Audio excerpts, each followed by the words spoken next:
what all we'll be learning today, and then we'll see the overall structure of this module. So by end of today's session, you will be able to understand what inbound marketing is, where does it fits into the overall digital marketing framework, where does how much impact it can bring, why it is becoming more and more prominent for businesses to look towards inbound marketing, and what kind of impact can be expected out of it. Then in the second part of the session, we'll be learning about what are the three phases of inbound marketing. We'll start with phase one, seeing like how we can attract audiences. Let's say you want to launch your business today. Now, how you can attract audiences in an inbound way to your website. So we'll be learning that in detail, taking a lot of diverse example. And then at the end of the session, we'll be discussing the exercise, basically the task one, in which you have to build a strategy for a business to attract audiences. So to complete that strategy, you could build it for your own business, or you could take up any business and build inbound marketing attracting audiences um, for that particular business. Now, what does inbound marketing mean, guys? Like when you saw that there's a module called inbound marketing, what came to your mind? What all will you be learning? Or when you hear the term inbound marketing, what comes to your mind based on the understanding that you have till now? So, Amil, as we move forward, we'll understand what attracting audiences is.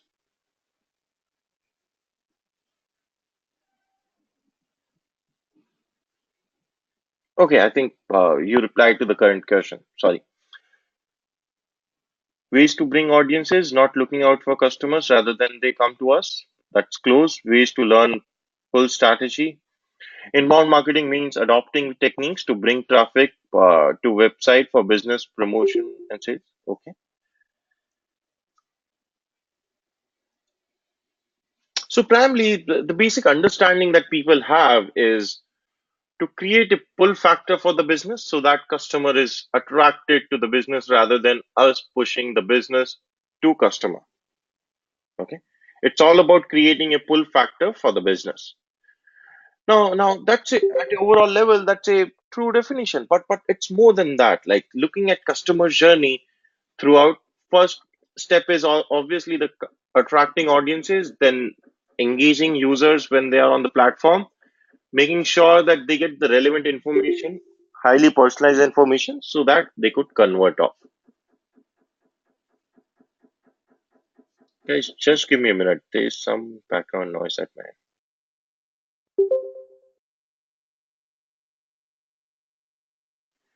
Now, now, where does inbound marketing fits into the overall digital marketing framework? Basically, when you are starting up your own website, I think few of you will be doing that in some time. So let's say you build up a website. Now, what are the ways in which you will be able to build reach for your business? Now, in what ways will you be able to get visitors to your website? So there are reach building channels like search engine optimization, search engine marketing, display ads, email marketing, social media marketing. These are few of the reach building channels through which you will be able to get the visitors to your website. Guys, any other channel that you could think of? So in different modules, you will learn about these reach building channels. There's a specific module for each one of these channels in which you will be able to attract how you will be able to understand how those platforms work, how in the most efficient way you will be able to attract audiences from these platforms. Now, once people come to your website,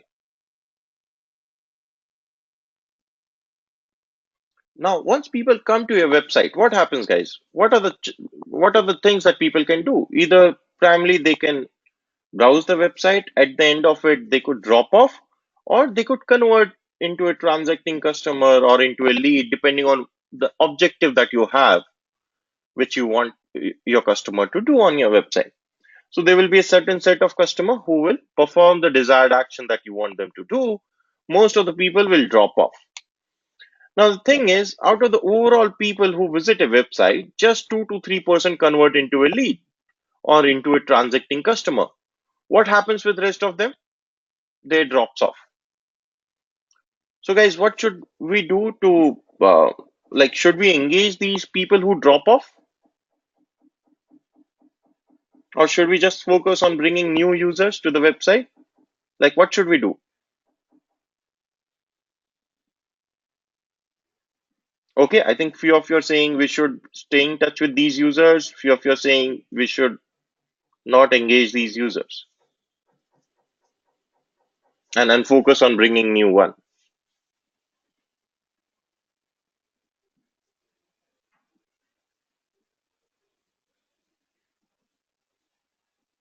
Okay, try to move them, to bring them back to the blog website, attract more.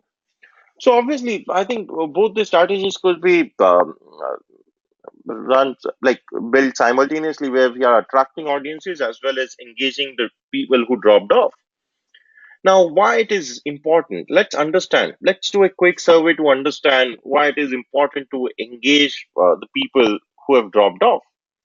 So, guys, what is the ratio for you to in visiting a e-commerce platform to doing the transaction on one?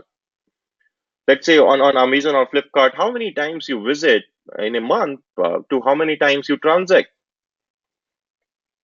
Can you give me a brief understanding of the ratio, guys, of visit to conversion on an e-commerce platform?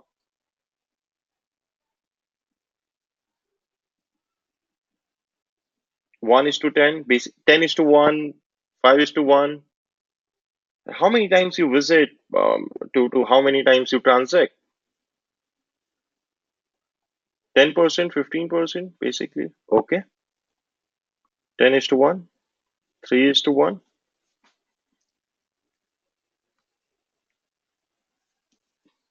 Okay.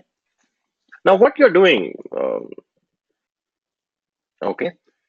So basically, what you're doing when you're not transacting, what are the primary things that you're doing on an e-commerce platform? What are the actions that you're taking? What is your objective of visiting an e-commerce platform when you're not transacting on these platforms? You're exploring the products. Okay. What else? Identifying options, reading reviews, browsing, okay. Seeing the products, checking prices, comparing the products, looking for offers, you know, checking the latest available in the market. Okay, checking the trends to gain info on deals. There are different objectives, but do you have an intent to convert off, guys? Like when you're going through these e-commerce platforms and you're browsing, you're comparing, you're looking out for deals. I think there's an underlying intent that you have of purchasing a product if you get the best information. So your primary objective is to get more information so that you could reach to a decision making stage. For the products, or in the cases where you reach to a decision making stage because of the information that was available, you do transact. Can we say that, guys?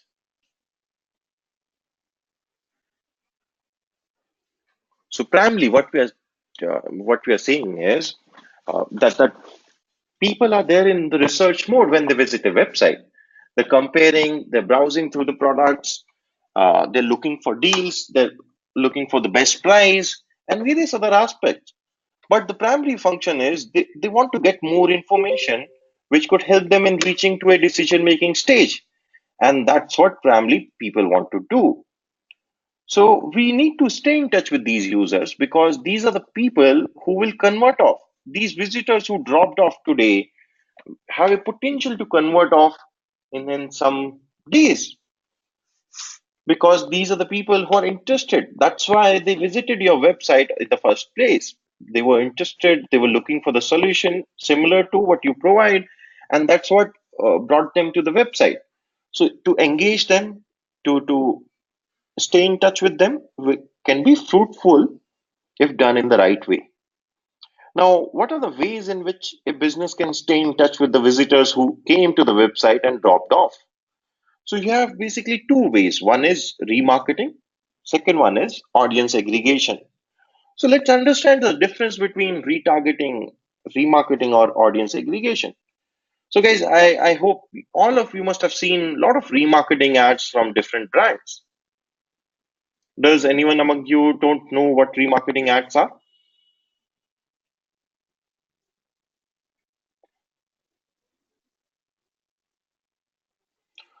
So just to give you a glimpse, like you must have seen a lot of display ads from Digital Vidya itself. Like Jyoti, when you visited Digital Vidya's website, after that you must have seen a lot of display ads on various news websites, various other websites of Digital Vidya. That's called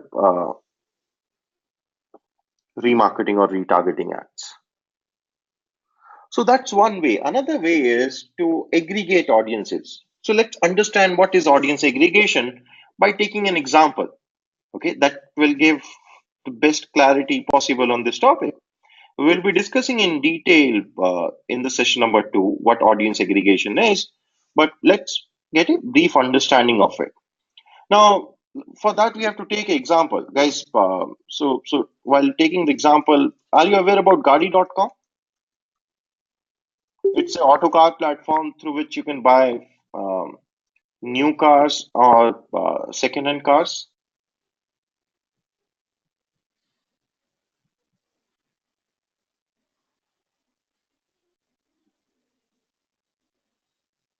So all these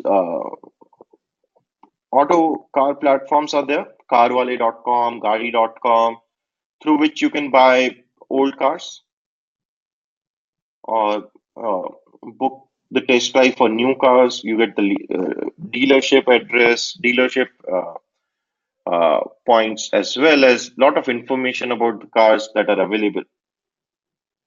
So primarily, let's say we are in digital marketing team of Gadi.com, looking after the new car division. Okay, so they have second-hand car platform as well as new car platform.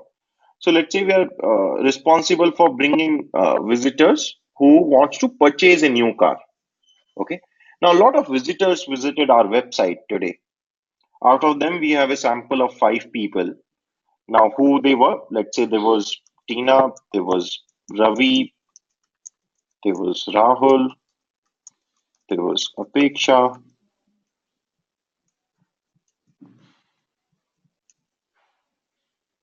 and there was Gautam. So these are the 5 people who were there, uh, who visited Gadi.com today morning. Now, what else do we have? What other information do we have about these people? Basically, what was the visit number? Then we need to know which are the pages they visited.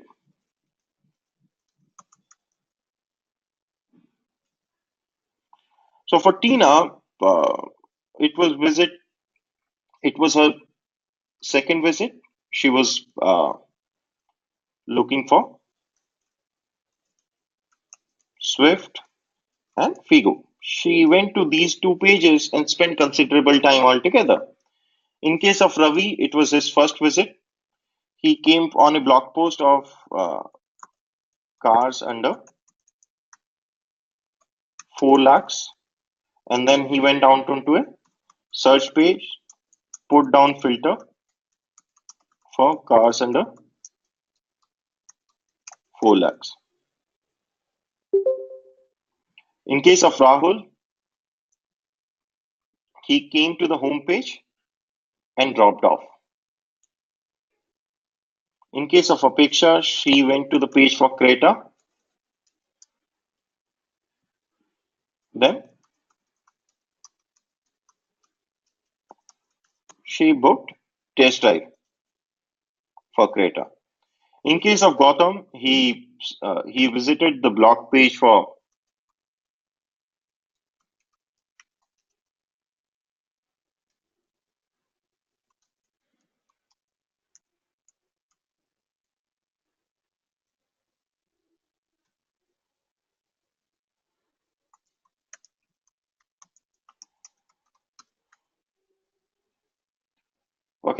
So this is the information that we have about each one of these users. Now, how we were able to capture this information? Basically, using a web analytics tool, we were able to see which are the pages these guys visited, and at the end of it, either they signed up on the platform or we have shown them a pop-up through which they provided us with their name and email address.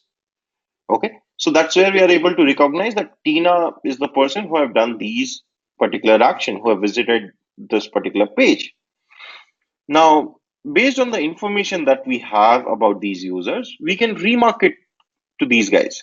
We can show a display ad talking about looking for new car, come back to gadi.com, or find the best car based on your preferences from the platform, or get the best deals on cars. We could design the language of the we could design the creative according to what works best for us, and then show them in the remarketing ads to these users to bring them back to the platform. So that is one approach. Another is, since we already aggregated these people, audience aggregation is all about creating a channel between the business and the potential audience so that the business can reach out to them at a later stage with the content that they want at the time they want. Because each one of these users have provided us with their email address, we'll be able to reach out to them. Is that clear, guys? So we can send each one of these users an email which can contain the content based on the journey that they have, basically helping these users with the information that could help them in their decision making process. Is this point clear, guys? Let me know if you have any confusion or doubts till now.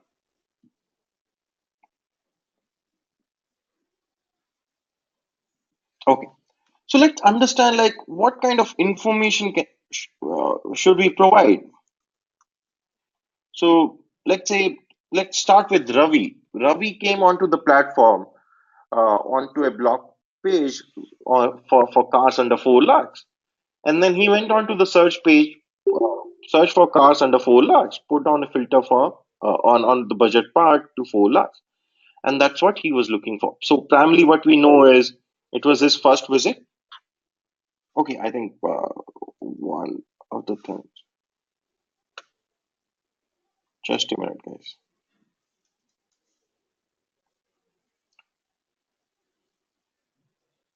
Vivek, that's called audience aggregation. So we made them aggregate on our platform. We'll learn about in the session number 2 how we can aggregate more and more number of visitors on the website. Okay.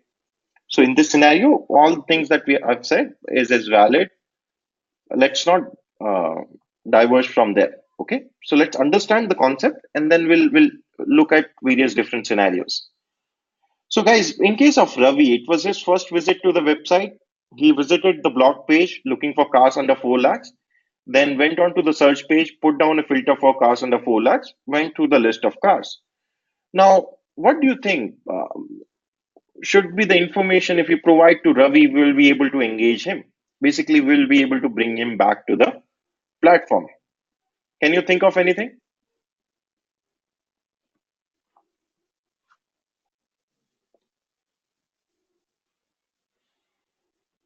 Obviously, we need to email Ravi, but what should be the content, guys? Like Vijit is saying cars under 4 lakhs. So let's say there are 15 cars that are available. What should be the information? Should we send information about all those 15 cars, reviews about all those 15 cars, discounts on all those 15 cars, Vivek?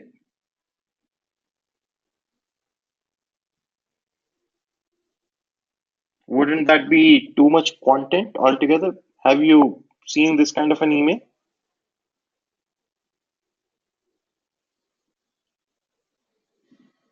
Okay, best cars under 4 lakh.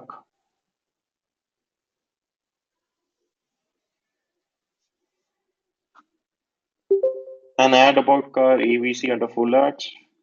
Filter for, okay, comparison among all different cars. Send info about some and then person will be curious to check out the rest. Trending one. So me, as I mentioned, like there are almost like 15 cars under 4 lakhs. So let's say in that kind of a scenario, what will you send?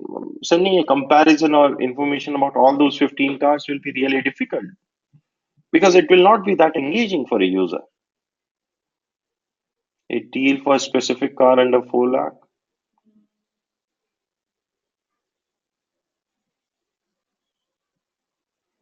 Send info about 5 to 6 cars. But how can we select 5 to 6 cars? Like, is there a criteria? Details of best selling cars. Okay. So based on the previous year, we can talk about the best selling cars under 4 lakhs. That could be one. What else?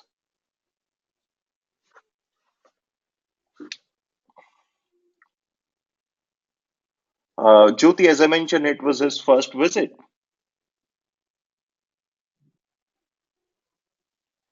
Top rated car, but like people rate cars differently based on different features. One could be mileage, one could be various add-ons that are available, one could be maybe after sales service, and there could be much more factors. So one of the thing is one primary thing we understand is that Ravi is in the initial stages of exploring the best car for himself. He is in the early stages of understanding what all are the options that are available in the market, and he have to choose among all the options available. So how we can help him? Basically, let's say we can send him a blog post from an auto car expert on best cars under 4 lakhs. Now, what could be the content of this particular blog post?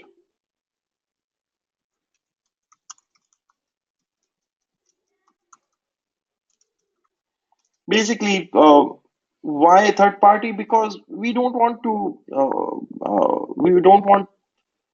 to be seen like a biased platform, like putting up 2, 3 cars based on our choices.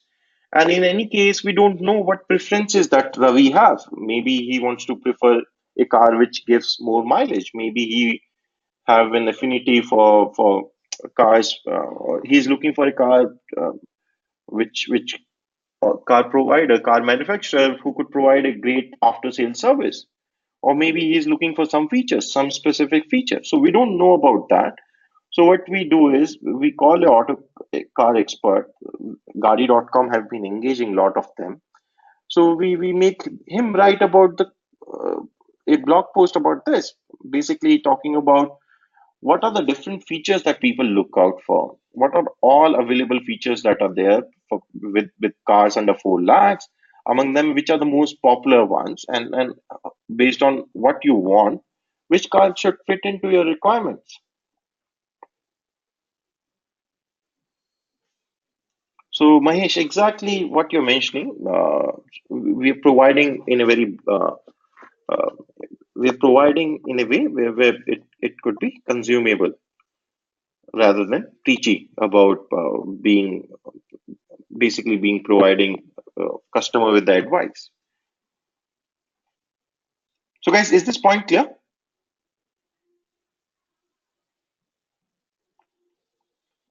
Now, in case of Tina, it was her second visit.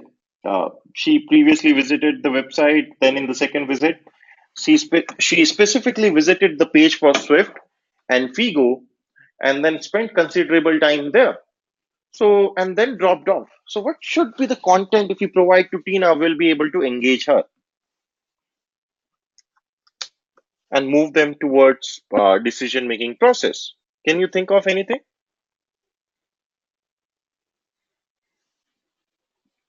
So based on her journey, we can see that she have confined her research to two.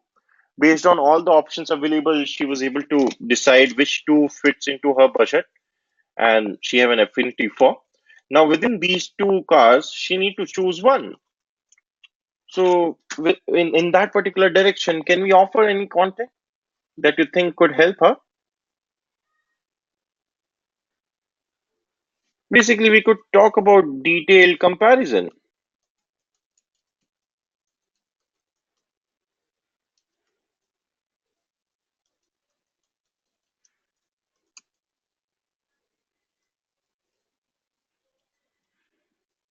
Swift and Figo.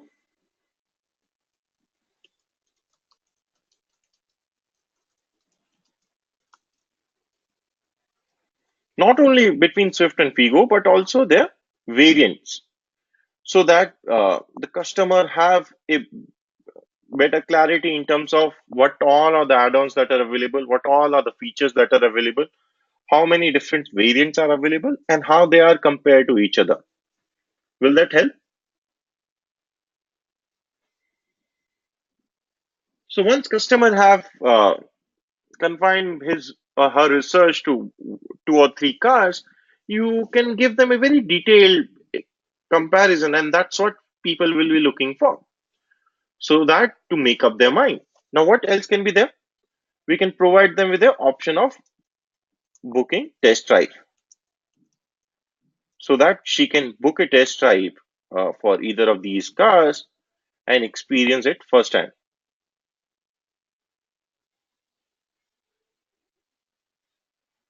Does this make sense, guys? Let me know if there's something else that you want to suggest.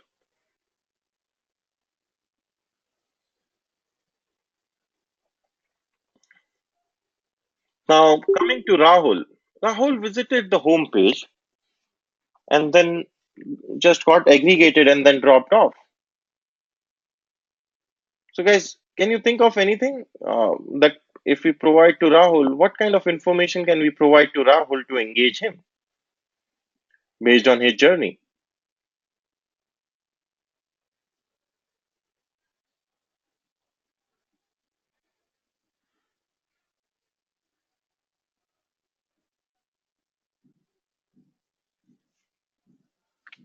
Okay, we can talk more about Gadi.com platform and what all he can do there.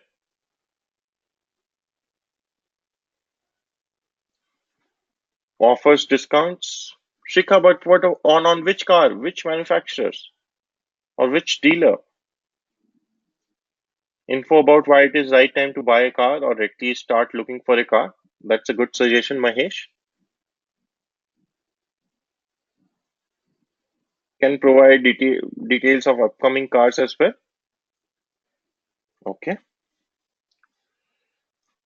Or one of the thing we can do is guide to find the best car.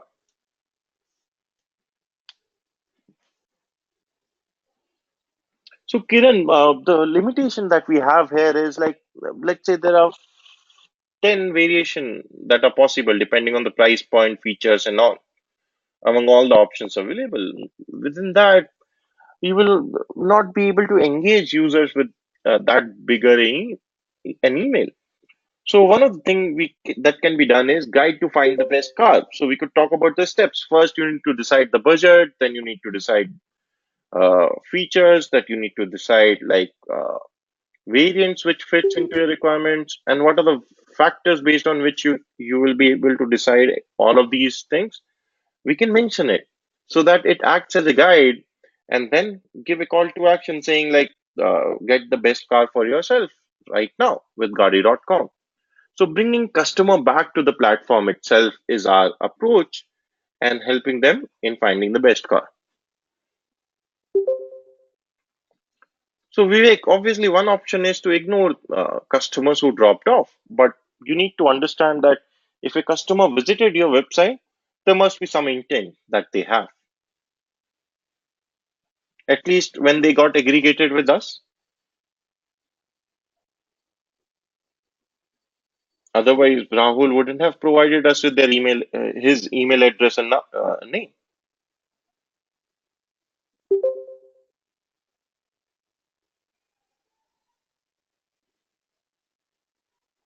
Okay, moving further. Now, in case of Apeksha, what she did was like she visited the page for Creta. It was her sixth visit to the platform, and then she booked a test drive for Creta. Now, what should be the content, guys? If we provide to Apeksha, it could help her in decision-making process.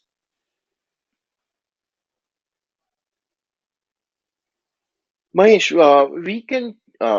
we obviously when we run these kind of campaigns, we do take care of it. But to keep the example simple, to keep this exercise simple, I have not considered that particular factor.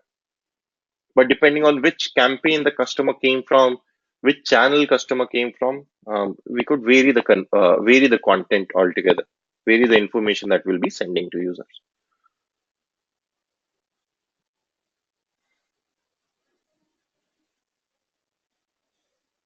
Okay, I think expert review of purchasers, some discount if possible, and all. Okay, keep advertising and creating a reminder about Creta, deals on Creta. One thing I think that could really help here is customer review.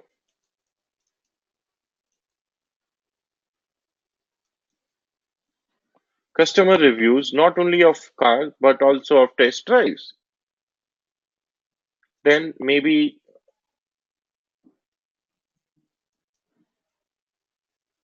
uh, or we can provide info on after sales service, add-ons that are available, variants that are there. Basically, providing more information to Apeksha so that uh, she can decide quickly on if she wants to buy this particular car or not. All the important information that she will be requiring, we can provide right now so that she don't have to put up a lot of time in getting this information. Anything else, guys, that you can think of? Basically, information of after sale service, add-ons, variants, different price points that are available, discounts that are available, deals that are there, and customer reviews. Then coming to the fifth user, Gautam. So Gautam visited website for 10, almost 10 times. In the last visit, he visited the blog page for upcoming sports car and best cars for 2018. So based on his journey, we can see that he is a car enthusiast. He is just consuming content and all, may not have an intent to buy a car because he haven't visited any of those pages. So we could send him our blog updates, basically newsletters and all, so that to keep him engaged throughout. Now, looking back, like guys, why is a requirement of sending an email to these guys? Why not just wait and then why not let them come back to the website again themselves? Because if they're looking for a car, they should come back to the website again. Don't you think?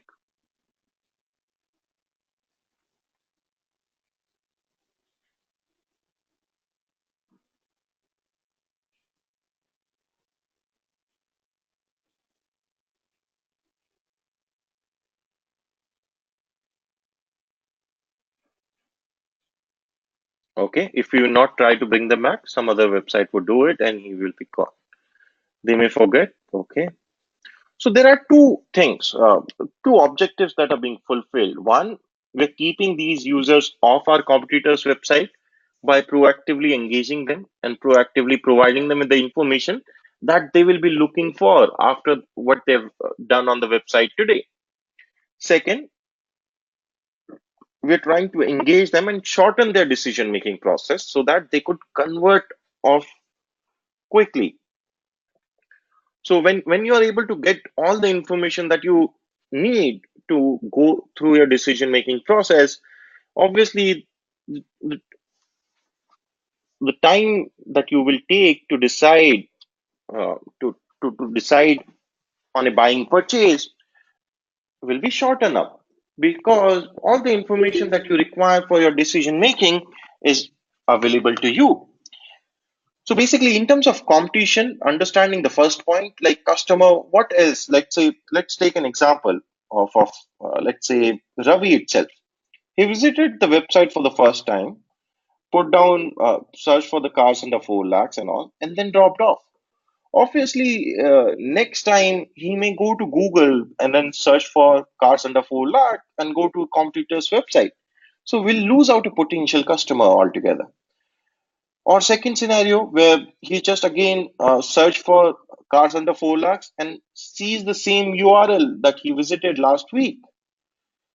He will not come to our website. He will need fresh content because the questions that he have after getting the first understanding will be very different. So it creates better engagement. Through that, it keeps off customers from going to the competitor's website.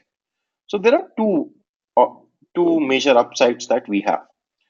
So this is called audience aggregation. We'll learn about this in detail, guys. Obviously, customization of communication could be dependent on much more variables and is dependent on much more variables. This was very simplistic exercise to make you understand how exactly it can be structured.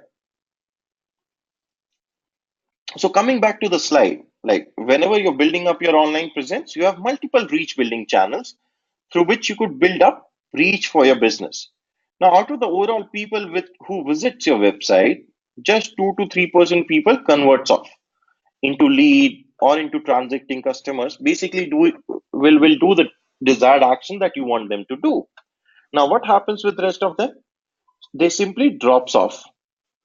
Now, what are the ways in which you can engage these users? Basically, you can either retarget or remarket to them or aggregate them and then engage them by providing them with the right information. So, guys, based on the understanding that you got, like what is the difference between remarketing and audience aggregation?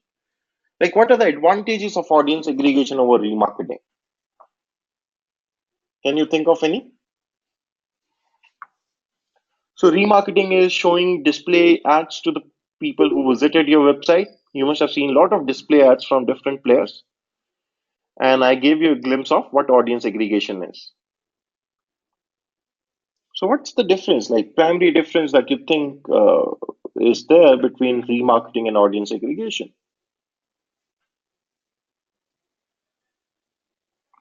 Okay, one thing is we are able to provide personalized information.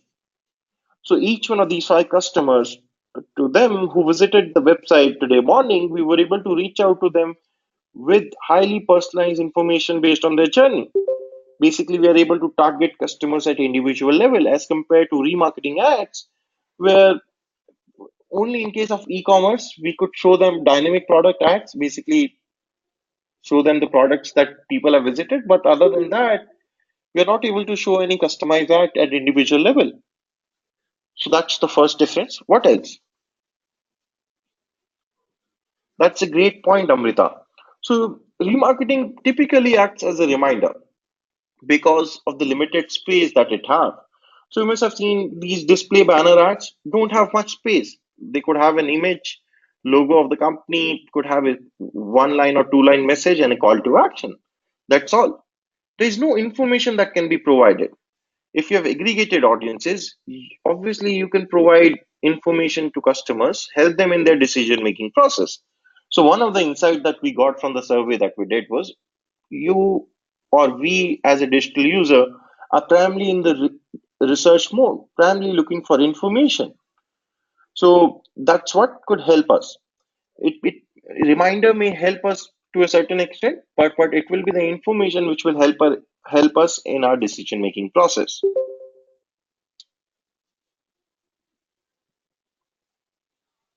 Kiran, remarketing or retargeting is what display ads do. Like in that context only, I'm talking about remarketing.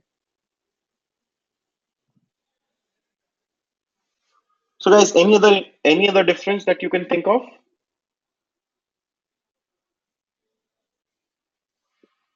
Another major difference is you see remarketing display ads on different websites. So, what happens on those websites is like the primary content that you're engaging with is is is a news article or maybe a blog post. That's what you are reading, and then on the side you are seeing, let's say, digital with this remarketing ad. So that ad is a secondary content that you may be engaging with. So there's a lot of low probability of engagement that can happen with remarketing display ads, where we see a CTR of 0.1 to 0.2% typically. But in case of emails, which are highly personalized based on customers' journey and a customized timing that can be done based on historical preferences of a customer and various other factors, you could see a CTR of almost like 20%, 30%.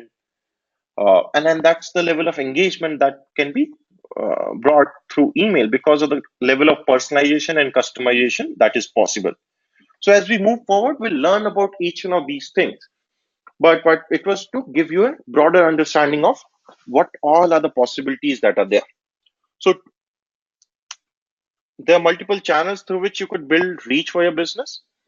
There's this way of audience aggregation through which you could engage customers who visited your website but dropped off without converting.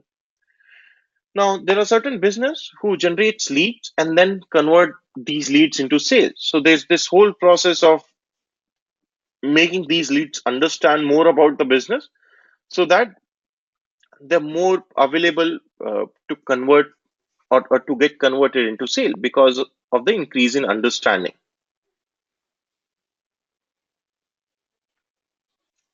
Now, you need to track each and every aspect of customer journey from the time you attracted them to how you have re-engaged them by audience aggregation to how you're converting them into sales. So you want to track each and every aspect of customer journey so that you can optimize for conversion.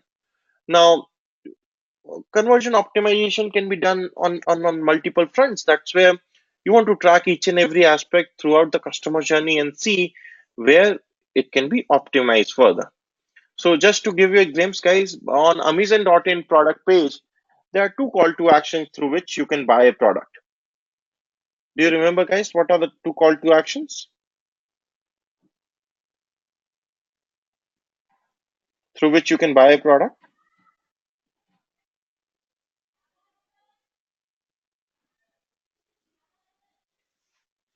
Okay, there's add to cart and there's buy now. So what is the difference in functionalities of these two call to actions? Can you think of any?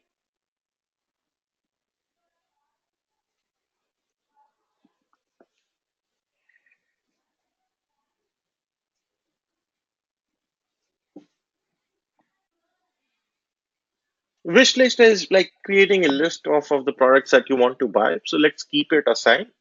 Let's think of the difference in the functionalities of these two call to action. Buy now and add to cart. Buy now is for immediate purchase. Okay. Add to cart is intent. Add to cart is engaging. Anything else you can think of, guys?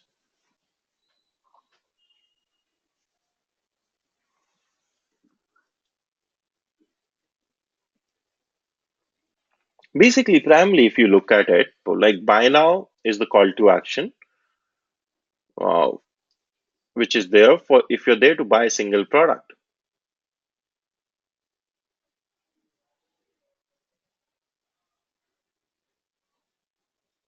Add to cart is there for people who are there to buy more than one product. So if you're looking for more product, you add to cart a particular product and then look out, shop more, and then add few more products and then check out through the cart. Now, if you're there to buy a single product and if you click on add to cart, it will be a 5 step process. As compared to if you click on buy now, it will be just a 3 step process. So basically removing friction in customer journey, removing the clicks, unwanted clicks in the customer flow will help you in getting more people converted off. To put it simply, lesser the number of clicks in customer journey, higher is your conversions. As simple as that. So you want to keep it much more frictionless by removing all the unwanted clicks and steps in the overall flow. And that's what Amazon have done.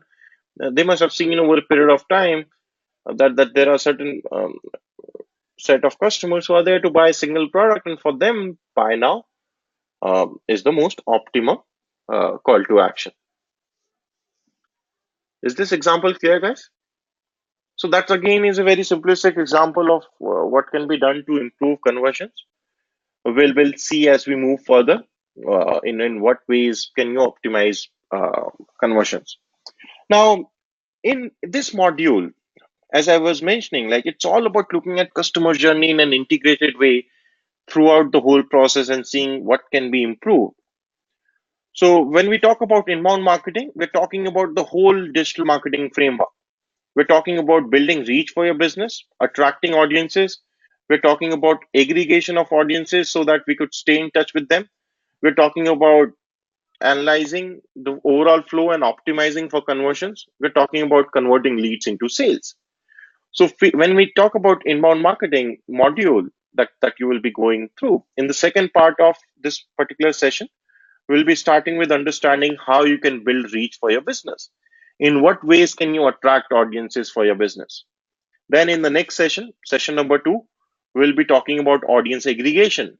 Basically, once you have brought visitors to your website, just 2 through 3% people will convert off, rest of them will drop off. So in the session number two, we'll learn about audience aggregation, how you can aggregate these people, what are the upsides that a business have. We'll learn about that in detail.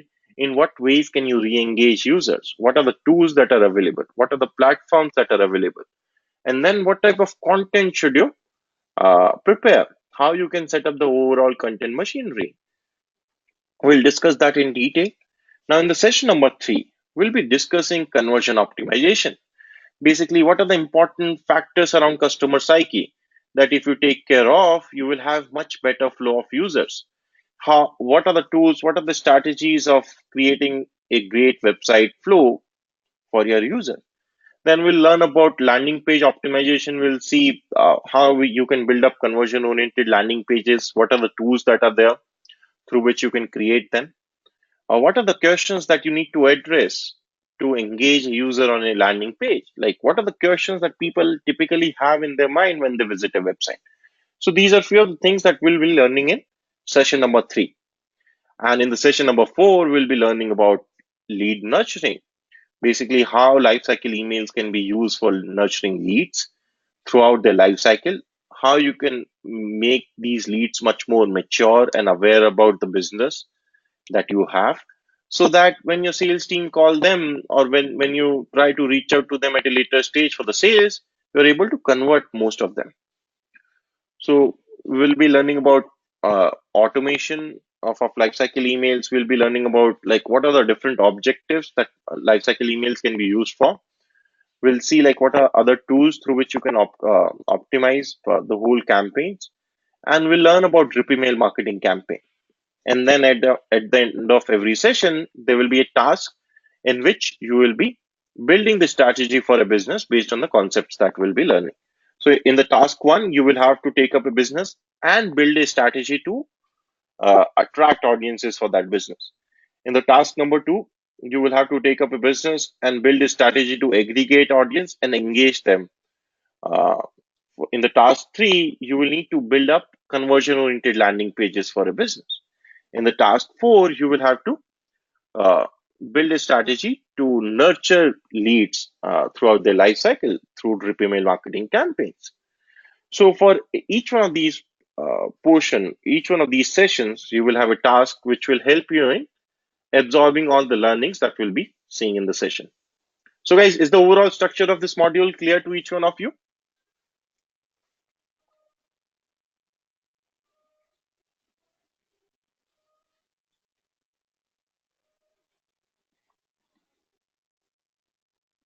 So inbound marketing is not just restricted to reach building. Obviously, attracting audiences, creating a pull factor is part of the strategy, part of inbound marketing, but it's just not restricted to it. It's much more than that. It's all about re-engaging. It's about optimizing the overall flow, converting of more people. So it's as much as a sales strategy as it is a reach building strategy. So that's one point I think everybody needs to be clear with, because typically people have this understanding that inbound marketing is a way to attract audiences, creating a pull factor for the business, and that's all. But it's just not restricted to it. It's much more than that. And as we move further, we'll be able to see a lot more examples on this front. Now, how inbound marketing is different as compared to any other channel, as compared to any other strategy that you must be learning. Inbound marketing is all about creating a pull factor to attract audience. So with strategy of attracting audiences and aggregating them, you're able to create a pull factor for the business. So as compared to every other channel where you're running behind customers to bring them to your website through various channels, in case of inbound, you're able to create a pull factor. Now, what we saw in the example of Gadi.com as well, all we were doing was we were providing the right information to the users based on the journey that they had. Basically, it will create a pull factor for the business, bringing more visitors to the website. Basically, making these people who visited your website already and dropped off, it will help in bringing them back, creating a pull factor. So one of the sim, very simple analogy was of bug catcher. Like you have this net to catch bug with this, you will need to run behind the bugs.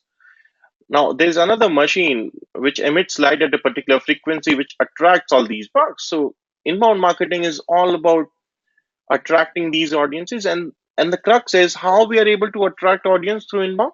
It's all about providing highly personalized information that could help customers in their decision making process. As simple as that. When you will be able to provide relevant information to users, obviously only then people will be coming back to your platform. Now, another point is why inbound marketing is becoming more and more popular. Or to keep it other way, like why inbound marketing is becoming more and more critical for a business. Let's understand this. So one of the primary thing is role of customer in the buying process is changing. So guys, if you compare customer journey in today's world as compared to 15 years ago, you will see the whole process of purchasing has changed in terms of how customer moves from first one step to another, how they look at the information, how they look at the flow, and what expectation do they have. Changes have changed a lot altogether in last few years.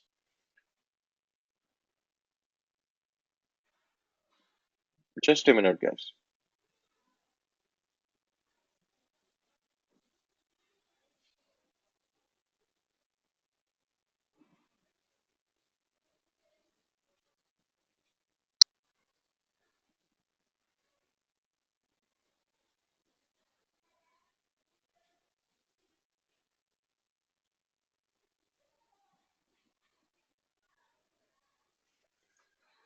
So let's see, by comparing the funnel, typical funnel that businesses had 10, 15 years ago, and then in the digital world, how it has been changing altogether. So these are the typical steps. These are the different steps in the overall marketing funnel. Like you generate awareness for the solution that you're providing, for the products that you've built up, or the services that you provide. You build up awareness for it. Then people who have a requirement for the solution similar to your will start considering it, will look out for similar solution provided in the market, compare, take up action of purchasing, buying, or starting the free trial based on what fits into the requirements. If they like the solution, they become loyal to it. If they like it beyond the extent, they become advocate for it. So this is a typical six-step flow that is valid for most of the businesses. Now, in the older world, what was happening? Basically, awareness was generated for a business through TV, radio, outdoor hoardings. These were the primary channels through which businesses were able to generate awareness. Now, how consideration was set up? People used to visit the store and then get the brochure, understand more information about the particular.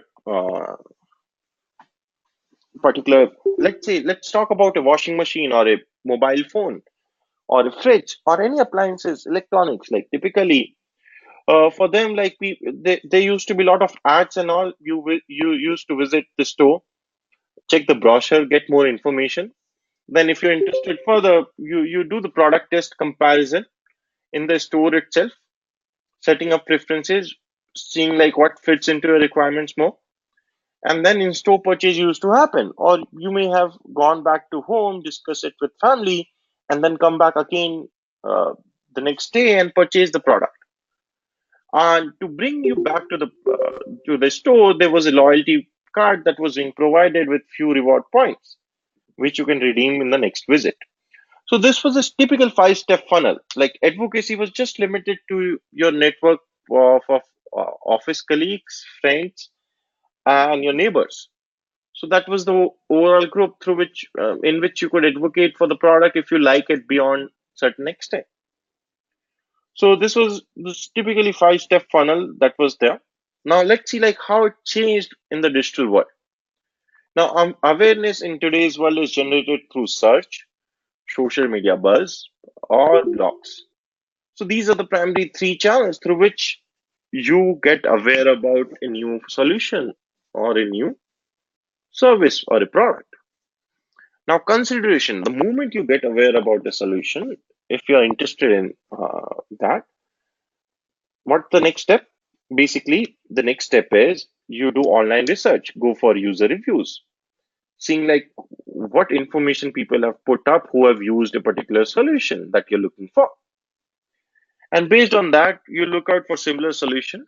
And then your preferences are set up by social network, YouTube, local searches. An action like could be driven through group discounts. Purchase could happen online, in store, or on mobile phones. In terms of loyalty, like in today's world, loyalty is like if you could relate to a brand, if you really like the experience that you got with a particular product or a brand, you become their friend. Like basically, you get aggregated with them. Either you like the Facebook page, you follow them on Twitter, you provide them with your email address, typically creating a channel between the business and yourself, so, through which the business can reach out to you at a later stage with the content that they think could help you. So it creates a lot of opportunities to customize upselling. Now, in terms of advocacy, like if you like a product, if you or if you dislike a service beyond a certain extent, like if you had a really bad experience, if you had a great experience, in both the cases, people provide reviews in the digital world. So here, like people review on various platforms that are available or on social platforms. They like the post, they like the content that you have put up on social platforms, helps in creating social media buzz altogether.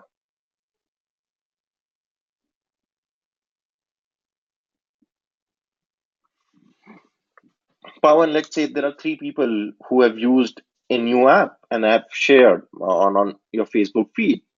Will that set up your preferences if you're looking for a similar solution?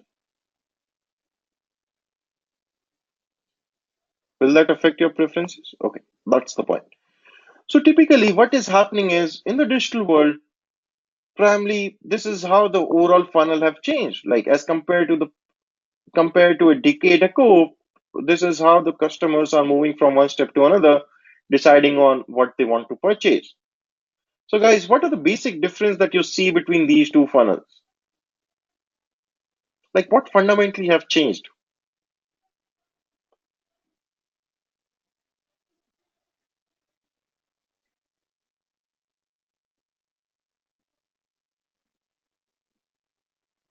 Obviously, channels have changed, but other than that, like, what are the fundamental things that have changed?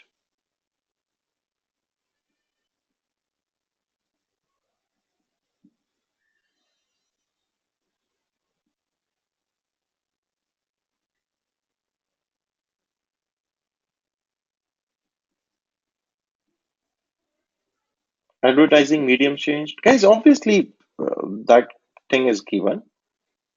Increased information, okay. Research methodology, okay. You're directly targeting the customers, okay.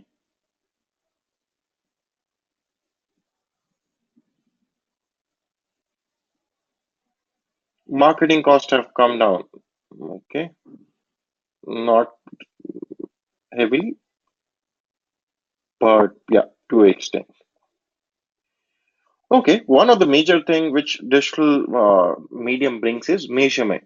That's a good point, Amrita. Now, earlier we used to engage personally, now it has been changed to digital. Okay.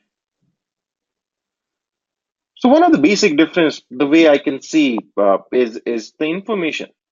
Earlier, in the flow, information was just on these two stages.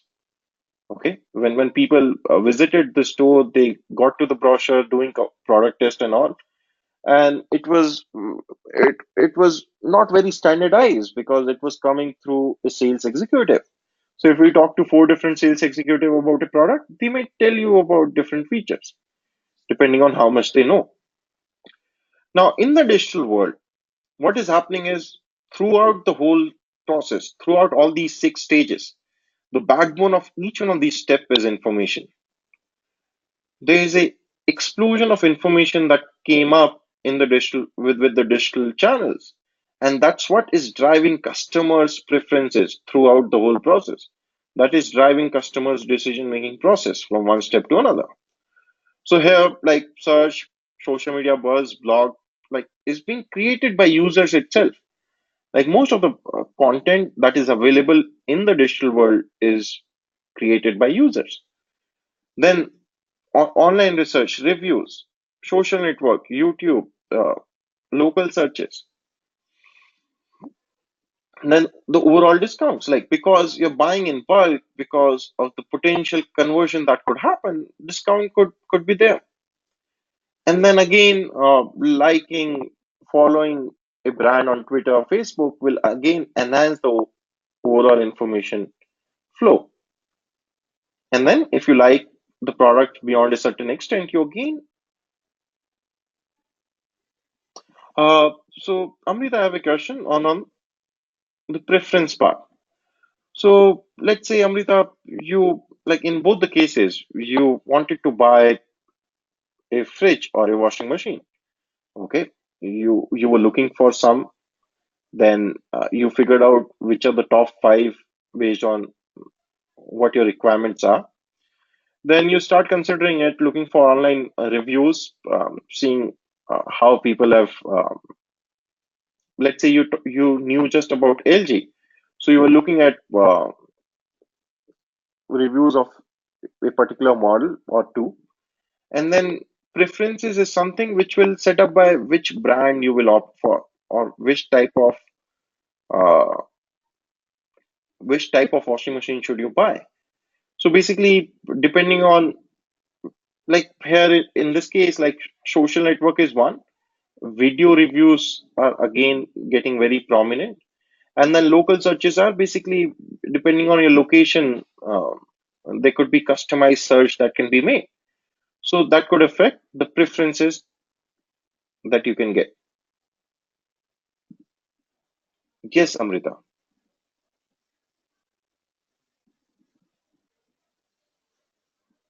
Now, as it used to happen when you do a product test, compare various products, you set up your preference depending on what fits into your requirement. In the same way, in the digital world, you do it based on what you have seen on various social platforms or YouTube or while doing the local search.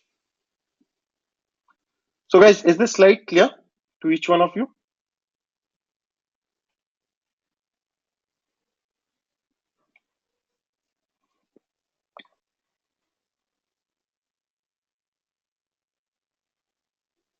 Now, other difference that if you see closely, these two funnels are is basically that it became more of a cyclic process in today's world. Earlier, like when you want to generate 5,000 sales through a store, let's say you reached out to 1 crore people. Out of them, 1 lakh will visit the store. Maybe 50,000 will do the product test comparison, and out of them, 5,000 will buy. So it was a very linear funnel that was there. Step by step, there was a drop off rate that uh, businesses were preparing for. Now, in the digital world, like at any of these steps, other steps could really fuel it, fuel the momentum. that can be generated. Now, what I mean by that is, let's say people have purchased the product. Okay. Now, the moment they purchase, they could share it on social media, just thus setting up preferences for someone else. Or when people are reviewing, creating social media buzz, it could help in generating more awareness or help in someone else in consideration or some other person in setting up preferences. So basically, it became more of a cyclic process than a linear process it was earlier. So it's all about fueling. So that's where you see virality. All the things you see, like where you see huge sales within a certain period of time, is because of the ease in distribution that is being offered by digital mediums. So that's the second most important point if you compare the older funnel to the new one. So guys, is this point clear as well?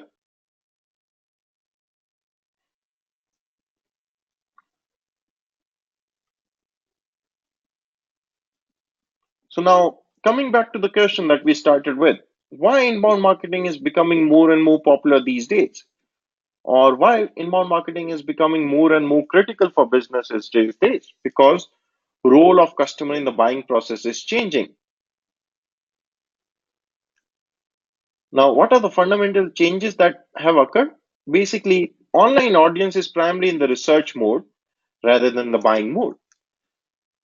Throughout the funnel, the backbone of the funnel is information, and that's where like people are typically looking for information. People are typically consuming information, and it have that's what have changed as compared to 10 years ago. Now, if you plot the customers in the digital world, this is what it looks like. Now, this is a normal plot of customers who are there in the digital world. These are around 2.5 to 2.7% customers who buy within their first visit. These are 2.5 to 2.7% customers who never buy, who never do a transaction, who never converts off into leads. Now, what our target is through inbound marketing?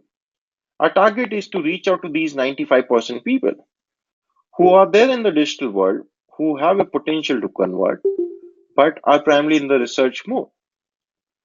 So basically, up to 95% prospects on your website are there to research, not to buy. But as many as 70% of them will either buy from your competitors over a period of time. Now that's a huge number. So what we are saying typically is out of the overall visitors that are there on your website, 2 to 3% will convert off in their first visit itself. Now, what we want to target is we want to target the 95% people who visited your website but dropped off, but have a potential to convert. Now, how many people will be able to convert? Basically, we'll be able to convert as many as 70% of these people who dropped off. Now, that's a huge potential for any business. Why? Because first thing with re-engagement, audience aggregation, you see you will be able to engage audiences at a much lower cost. So bringing customer back will come at a lower cost as compared to getting new visitors to the website. That is one. Second thing is you can see a huge conversion rate increase with the re-engagement of users.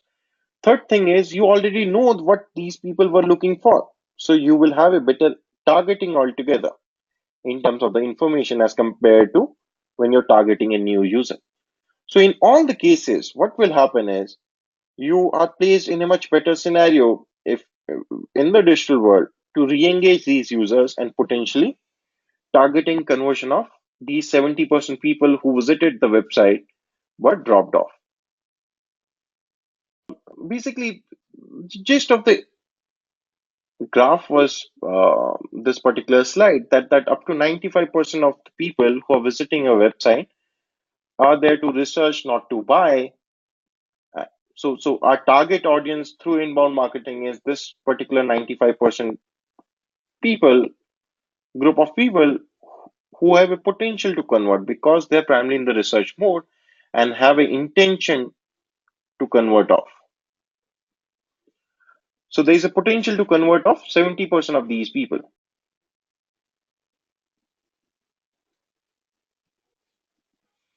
Now, what are the ways in which you will be able to do? First thing is customization and personalization of information.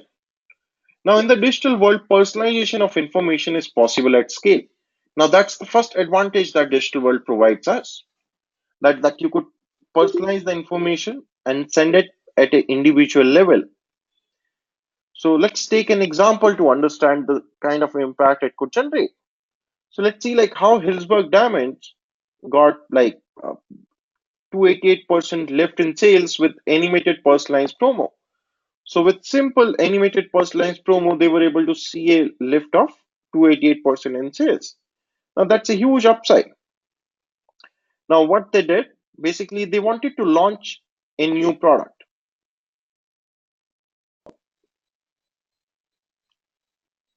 In case of other emails that you must have received, guys, or other campaigns that you have seen, anything you can remember, like where you saw highly personalized information because of that, you really took decision of buying a product.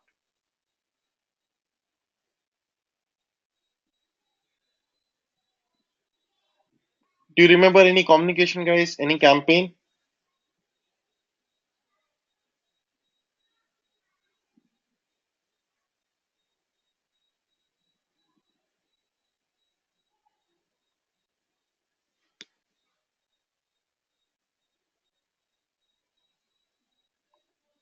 Have you received emails like which are personalized based on your journey?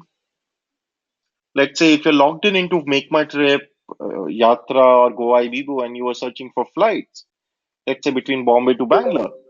Now, after that, you dropped off. They send you an email within 5 minutes reminding you that looking for flights between Bombay to Bangalore, this is how the price look like for next 1 week from your date of travel. This is how much price can increase by tomorrow.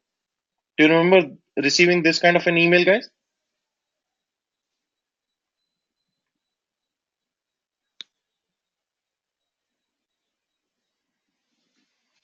So depending on what you are looking for. So this is just an example from these travel online travel players.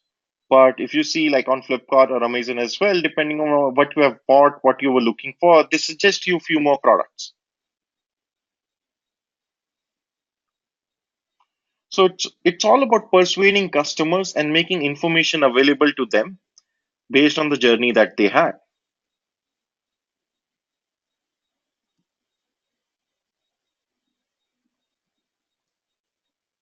So as we move further, we'll discuss all these points in detail.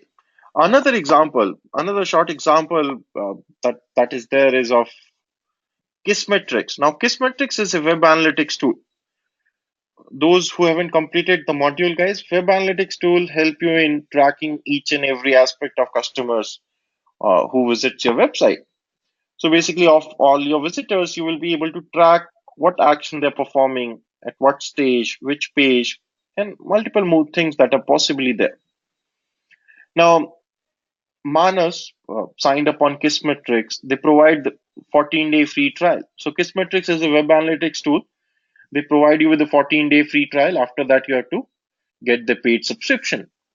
So Manas signed up for the 14-day free trial, and after that, he didn't sign up for the paid subscription, which typically could happen for the people who don't want to, who were just exploring the product.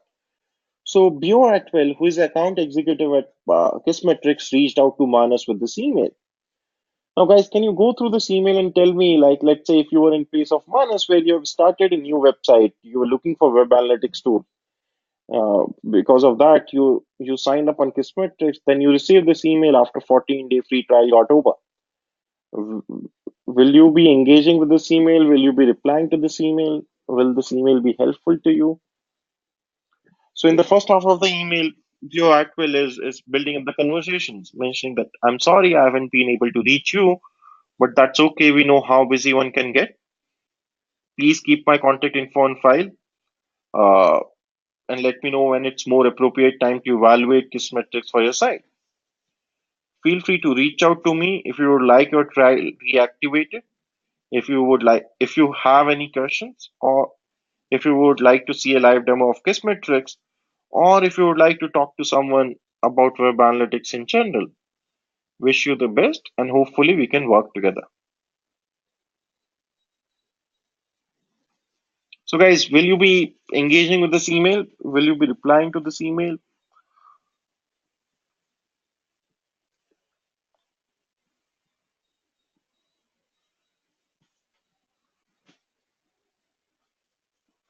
So, depending on what your objective is, let's say you're looking out for a web analytics tool, you will obviously try to, depending on how your experience was, that if you want your trial reactivated, you want more time to evaluate the product, you will choose that option. Or if you have certain questions, you will ask Atwell about them. Or if you want to set up a demo of Kissmetrics, like you will ask for it. So what Atwell is doing is based on your journey, he's providing you with multiple options, all possible options through which you can be re-engaged. It's as simple as that. So if you have an objective, just a minute. If you have an objective of exploring web analytics tool, if you want a web analytics tool, you will be feeling this email is highly personalized for your requirements. So, guys, what do you think? Is it a manual email? Is it a manual email or a automated email?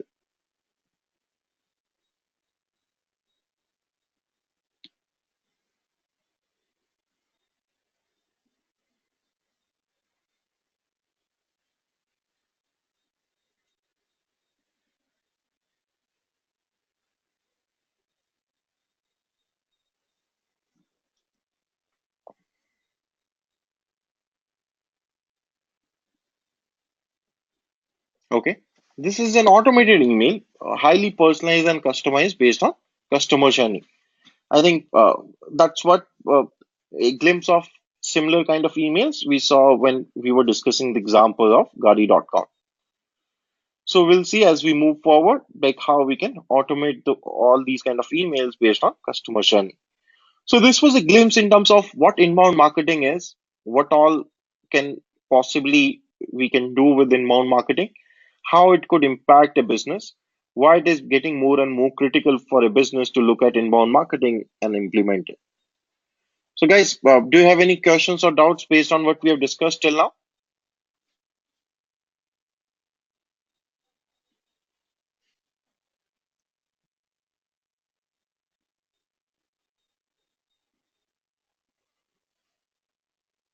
Let me know if you have any questions or doubts, guys.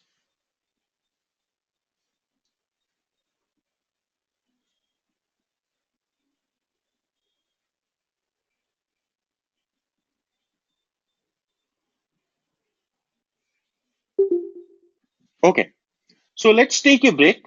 Uh, let's take a break for 25 minutes now. Does that work with each one of you guys?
That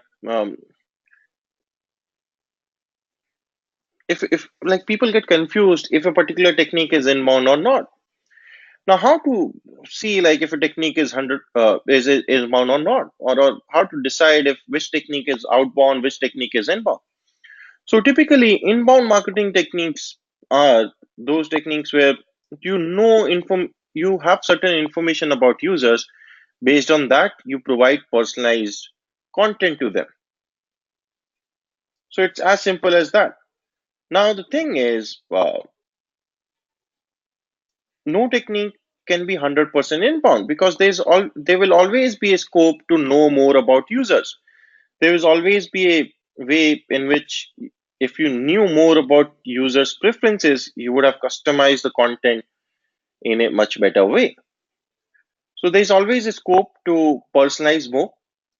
Now, outbound marketing channels are where you're reaching out to mass audiences with a generic message, because that's how you will be able to engage the mass audience and then try to figure out who among them are interested in the solution that you provide. So no technique is 100% inbound or outbound. Let's take an example of email. Now, in case of Gadi.com, what we did was, based on customer journey, we tried to provide them with personalized information. But can that information be much more personalized? Obviously, yes.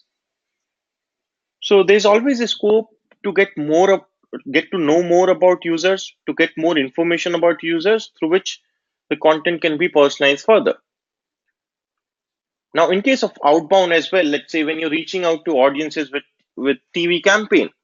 Now, what typically happens nowadays as well is you profile your users. You see the target audience that you have, which type of serials they watch, on which channel do they spend most time on, and based on that, you select the creative, you select the media at which you want to you select the channel and the show timing at which you want to show your ads. So there is a bit of customization that is available with outbound marketing channels as well. So no technique is 100% inbound or outbound in that sense.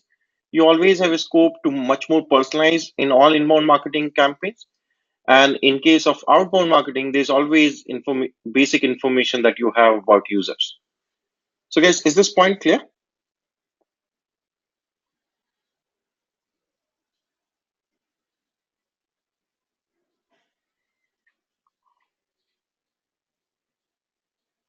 So coming to the most important part, there are three phases of inbound marketing. Now, what are these? Phase one is attracting and aggregating audiences. If you remember the digital marketing framework that we discussed, so phase one consists of attracting and aggregating audiences. So basically, bringing visitors to the website and then engaging them, aggregating them to engage them is phase one of inbound marketing. So we'll start with the part one of phase one, basically understanding how you can build reach for your business. And in the session number two, we'll discuss the part two of phase one, which is audience aggregation. Phase two of inbound marketing is conversion optimization. Basically, you have attracted audiences, you have aggregated them. Now, you have saturated the new visitors, you have saturated the re engagement as well. Now, how you can get more conversions?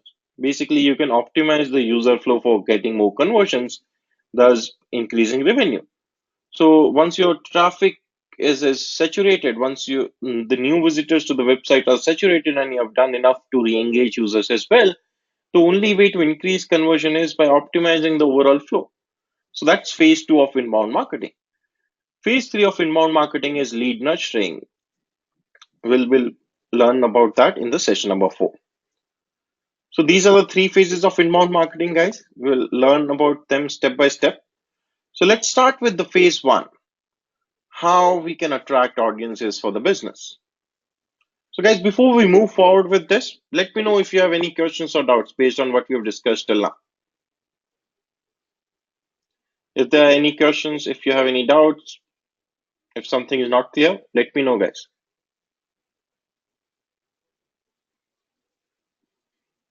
Okay.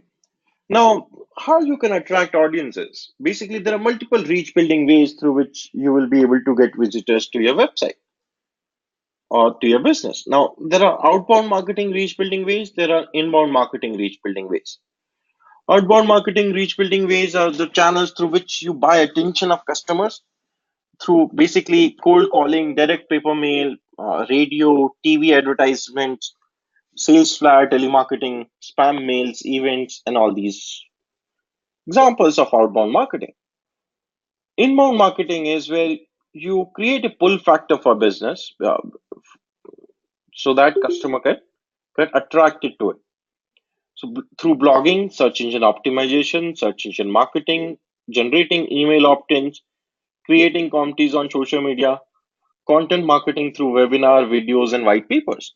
These are the primary inbound marketing channels through which you can get customers to your website.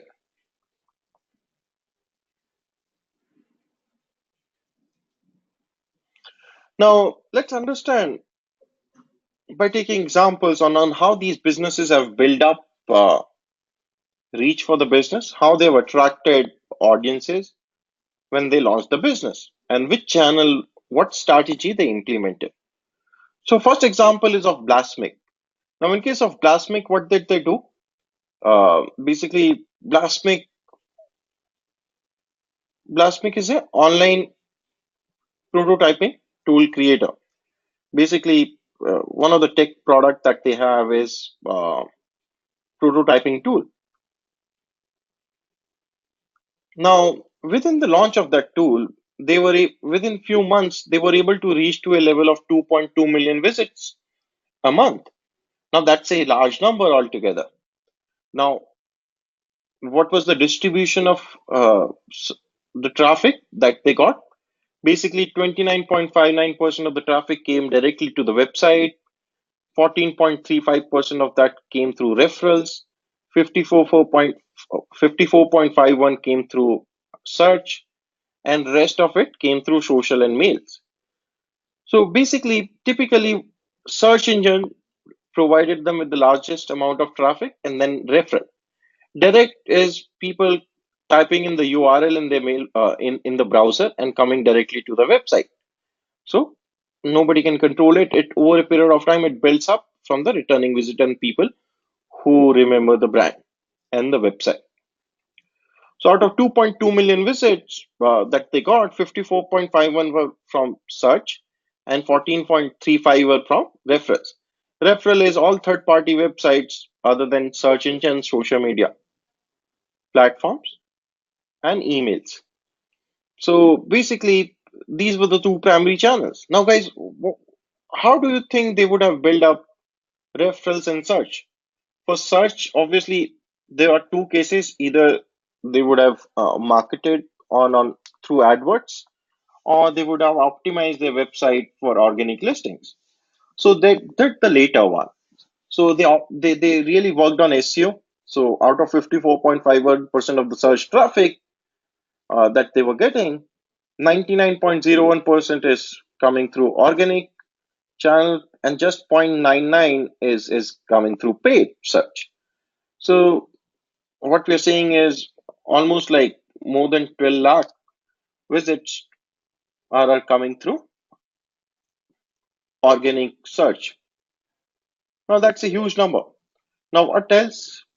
In terms of referrals, what they did was the founder at Blasmic reached out to leading bloggers in the industry with the proposition to cover the launch of Blasmic prototyping tool on their platform. So this was the email that he sent to most of the bloggers. So he selected list of 40 leading bloggers in the industry, reached out to them with this email saying a tool you might be interested in, Blasmic mockups. So I'm preparing to launch a prototyping tool that you and your readers might be interested in. So I thought I would share and perhaps get some of your expert feedback on. Here's the info if you're interested. You can find the info on Blasmic mockups and my company from there. So he gave them a proposition that he can provide the exclusive access to these guys to get a review from there and to cover it so that the readers as well could get the fresh content altogether. So with this proposition, he reached out to 40 leading bloggers in the industry. Out of them, 20% of them agreed to write about him. So basically, what happened here is he was able to get coverage in these 8 blogs, and ultimately, these 8 blogs collectively resulted into just a minute, guys.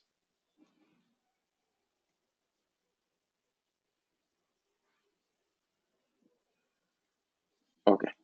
So these 8 blogs collectively led to 14.35% of the overall traffic that Blasmic got.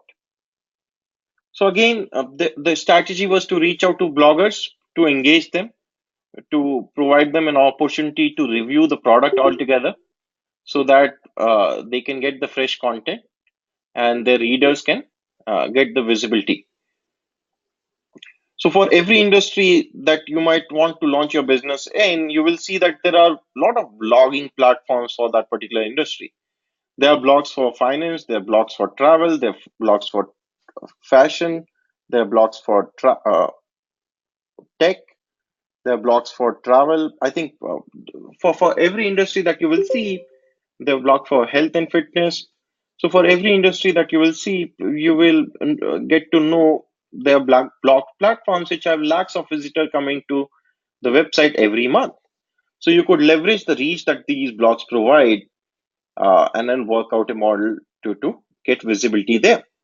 It could be display ads, it could be a review of the product, or it could be just an organic understanding where we're like what Blasmic did, like where we're providing exclusive access to them, really uh, helped the bloggers in writing about the Blasmic launch.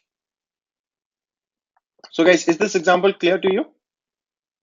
So their strategy was simple to get visitors to the website. They were able to figure out that there's huge demand that is available on the search engines. So they leveraged it. And second thing they did was reaching out to the top bloggers and then getting coverage on those platforms.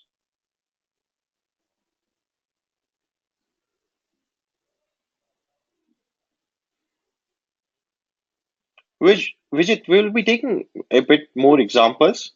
So is this example clear or not? That was my question.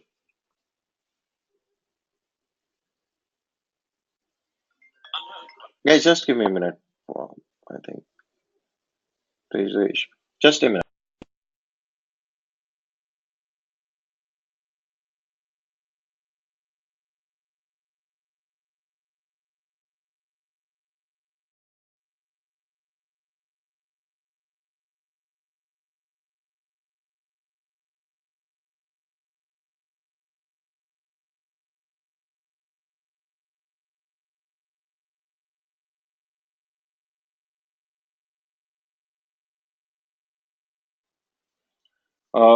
Yojna, I have a question that isn't sending such emails qualify as outbound marketing? Yojna, which emails you're referring to?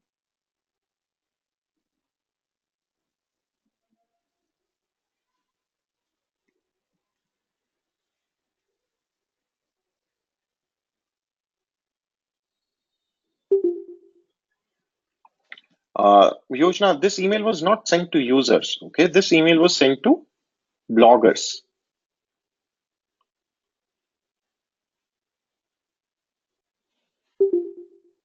Okay, it was not to attract audiences, it was just to deal so that these bloggers could cover the launch of Blasmix mockup tools. Okay. Now, guys, there is a tool through which you can get traffic information and then see like how much traffic a particular website is getting. Now, the tool is called similarweb.com. Are you aware about this, guys?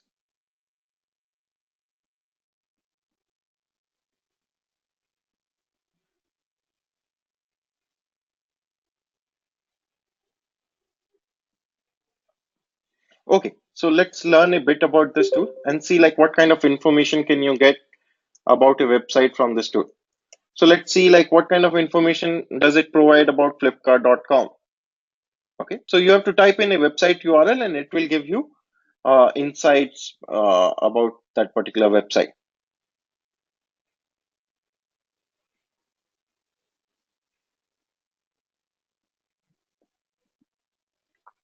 So in this case, it gives you a description, a bit more information. Then it gives you rank, global rank, country rank, and category rank.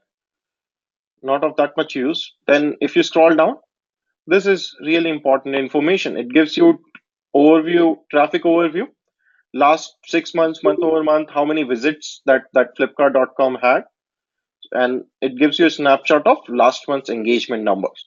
So last month they got 168.98 million visits to the website. Then average visit duration was 5 minutes 4 seconds. Pages per visit was 7.1. Bounce rate was 41.84. So these are the metrics. Now, if you scroll down, this gives you distribution of traffic based on geography. So there's a graph which comes up. I don't know why it's not coming up, but it gives you distribution of traffic based on geography. So India being the only market, so that's um, dominantly like traffic on Flipkart is coming from India itself. Now, this is the most important information that you get from this tool. Distribution of traffic based on sources. So you can see 53.74% of the overall traffic is coming directly to the website. Then 27.62% is coming through search engine. 9.45 is coming through display ads. 5.46 is coming through referrals. And then 2.82 is coming through social platforms. And then 0.92 is coming through emailers.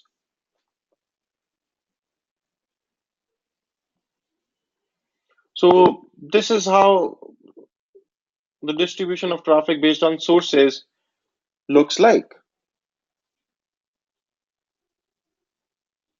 So guys, do you find this useful? Like, does this helpful in terms of like for any website, you could go to this particular URL and then search for it, and you will get this kind of information.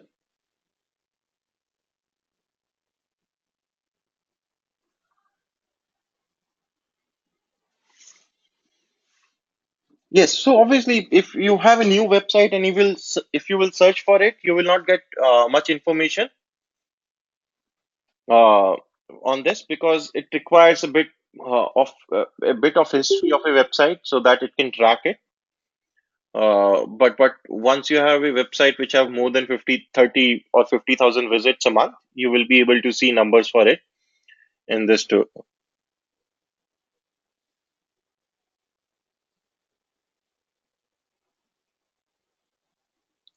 Now, if you scroll down, it gives you for individual channel, it gives you further distribution. So within referrals, which are the top referring websites that people are coming through? What is the distribution among those websites? So all the information that you could see on my screen is available in the free version of the tool. If you want to get more information, you will need to get the paid version. And then also it gives you top destination website, like after visiting flipkart.com, which are the websites that people are visiting. Then again, if you scroll down, it among search, like it gives you distribution between organic search and paid search, and within that, which are the top keywords which are driving organic traffic, which are the top keywords which are driving paid traffic. And again, in the in the free version, they give you top five keywords for each category. In the paid version, you could get much more detailed list. Then for the social network, they give you again distribution among all these platforms, how much they're contributing in terms of the traffic. Then comes display advertising. Which are the top publishers? Which are the top ad networks? And within these ad networks, what is the contribution each one of these ad networks have? Then comes subdomain level, like which subdomain is getting how much traffic share and all. Then audience interest, and then similar websites and all. So basically, this gives you pretty good information if you want to do market research or if you want to do competitor analysis.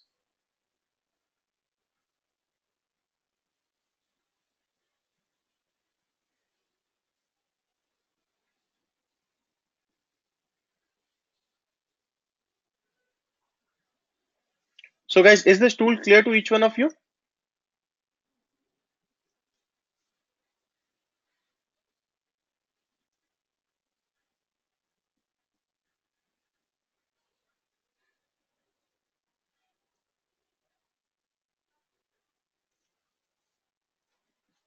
Now you could do comparison as well. Let's say you want to compare Flipkart with Amazon. So it gives you comparison between rank. Again, here you could see month over month how much visits they're getting. So Amazon is almost getting 2x the visits as compared to Flipkart with the almost same engagement rate. Average visit duration is 5 minutes 10 seconds. Pages per visit 7.22, and bounce rate is 44 as compared to 41. Now, in terms of distribution of traffic, you could see that Amazon is not that much focused on display advertising as Flipkart is, but they're spending more on social platforms and search, and thus their share of traffic from search and social is very high as compared to Flipkart. Another thing is like the share of traffic that they're getting through emails is almost like 3x as compared to Flipkart on a base of 2x the traffic. So at large, when you see like Amazon is getting almost 6x the traffic in absolute number from email as compared to Flipkart. So guys, any reasons that you can think of?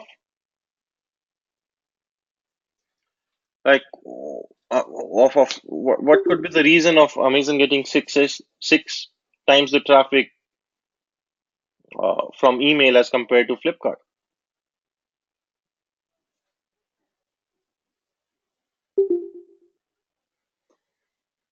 More focused, more engaging, personalized content.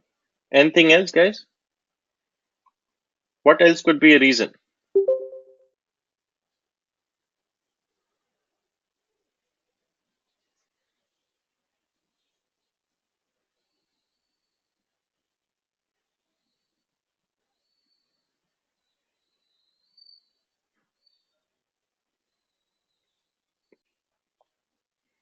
So there could be multiple reasons. One, let's say there are more number of people who have signed up on Amazon. That could be one. Second, they're sending more number of emails per user. That could be another one. Third, like this, they're sending more personalized and more customized email. So it's a combination of all these three things, like which are resulting into this this disproportionate traffic that they're getting from email as compared to Flipkart.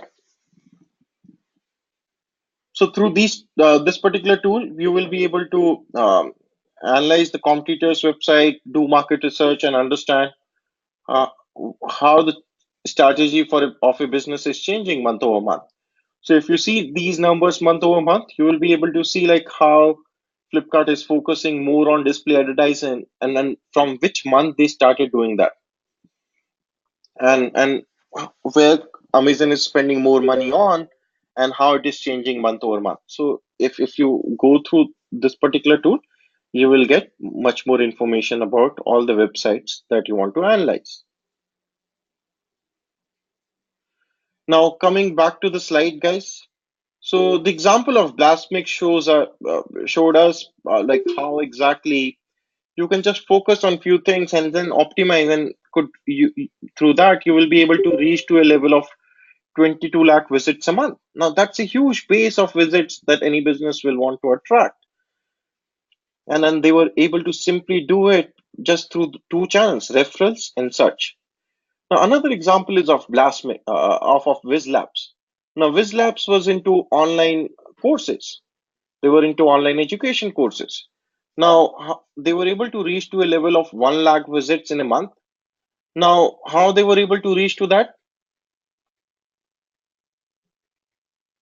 Now what are the channels through which they were able to do that? Basically 66.3% of that came through search traffic, 12.56 came through referral, and rest of it came through direct or campaign. So just 2.75% was coming through campaigns.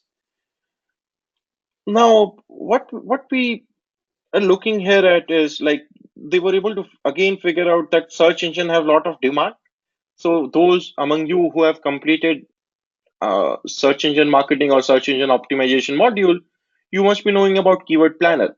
So you could see if the demand is there on search engine or not. So if there is a demand, obviously either you want to market or search engines, or you want to optimize, or you want to target target users or search engine through both the mediums, organic as well as paid. So that to leverage the demand which is already there. Now, second thing is building up referral. Now, in this case, what they were able to see was like there are a lot of online discussion forums at which people ask questions about online courses, or where people are looking for counseling.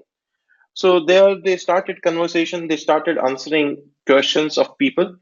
Now it's being replaced by Quora to an extent. Now, all these discussion forums are on decline and are being replaced by platforms like Quora or Facebook groups or Google groups.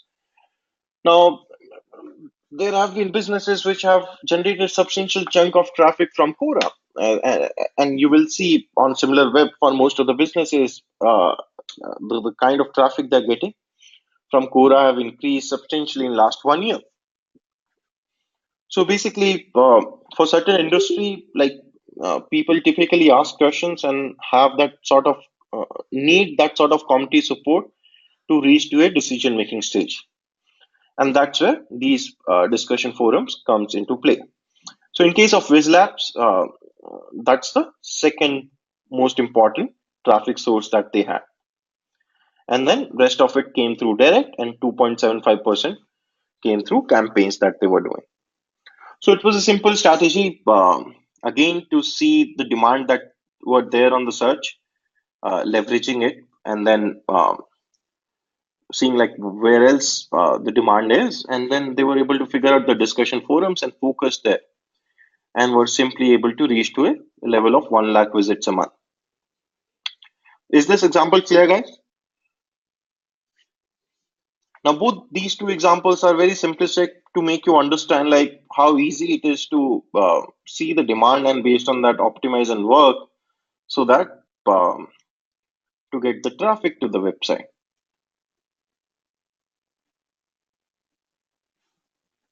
Guys, is this example clear?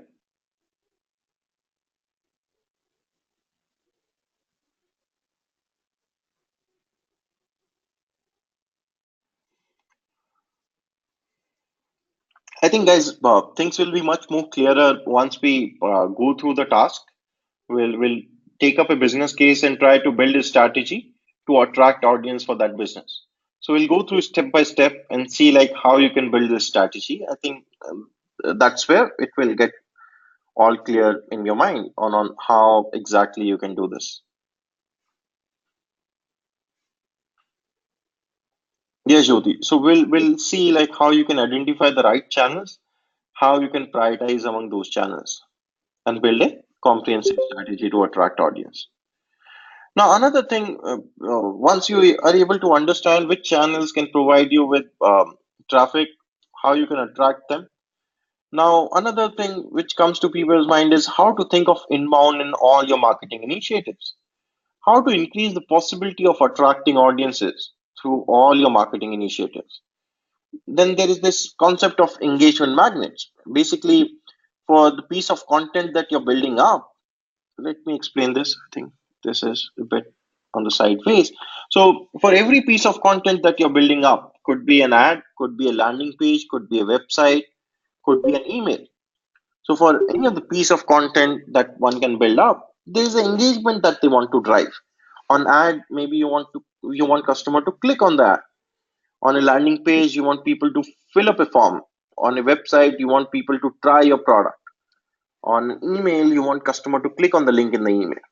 So for every piece of content that you're building up, there is an engagement that you want to drive. Now, concept of engagement magnet is to provide something to users so that they have a reason to engage with the content that you're publishing, and it reduces the friction in customer journey. Now, what are the examples of engagement magnet? So, guys, uh, let's say what makes you attract or what makes you click on an ad of an e-commerce platform?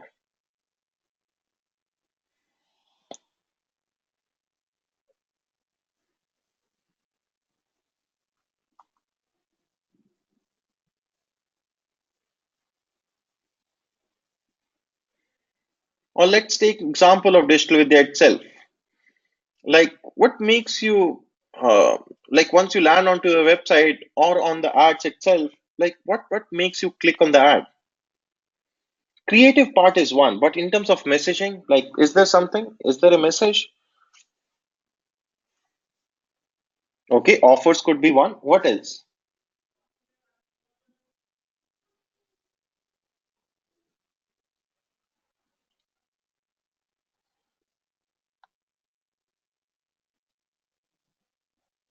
Launching day, exclusive deals,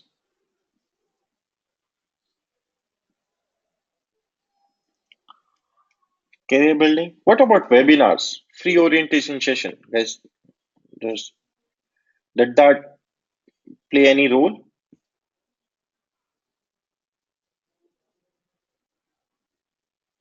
in case of digital vidya? So that's an engagement magnet. Offers are an engagement magnet. Case study or a guide or free video tutorials, testimonials. These are engagement magnets. Basically, the role of engagement magnet is to provide a reason for users to engage and reduces friction in customer journey. So you can always try to think of an engagement magnet for every piece of content that you're building up, thus increasing the engagement for that piece of content.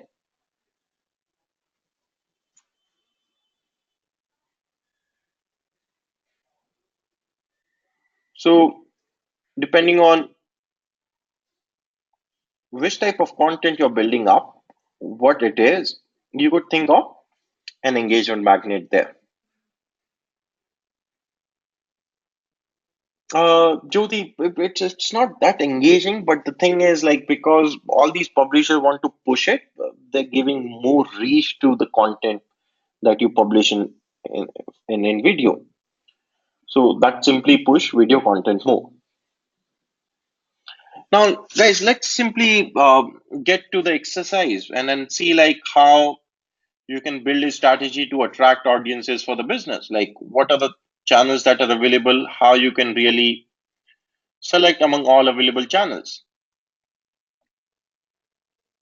So that's the task that you have to complete after today's session.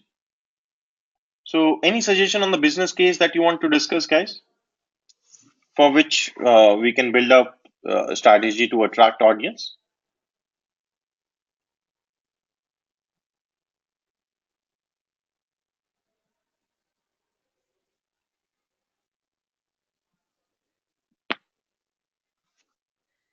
Okay. So, can we take digital vidya itself?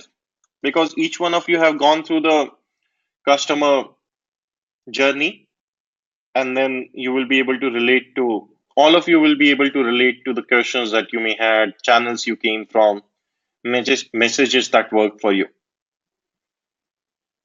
Okay. From the next session onwards, we'll take up a lot more diverse examples. But for today, let's understand the format or the format of the strategy that you can build in. So you understand the business model, you understand the target user. Target user could be like a fresher who wants to build up a career in digital marketing, a person who wants to switch field, is doing something else, wants to move into digital marketing role, or a person who wants to upgrade his or her skill set by learning digital marketing. So these are the typical three types of users. You know the business case. Now, after that, what should be the step, guys? You want to build a strategy to attract audiences. Let's say we are launching a new website, or you were part of the team in 2010, 11, and you had to build the strategy. So, what should be the step number one?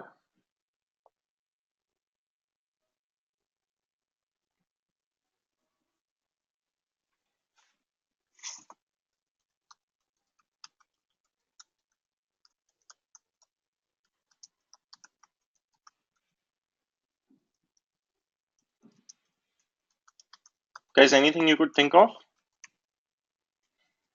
Jyoti, we have already identified the audience. Guys, while we are discussing tasks, like you need to respond. That's the basic. If you're saying participating in forums, okay, advantages to audiences, engagement, SEO, creating awareness, okay. But what should be the step number one? You know the audience, you know the business case. What should be the step number one? Should you look out for engagement magnets? Should you look out for channels? Mahesh, in this case, we don't need to do market research. We already know the business. Okay. We have created the website.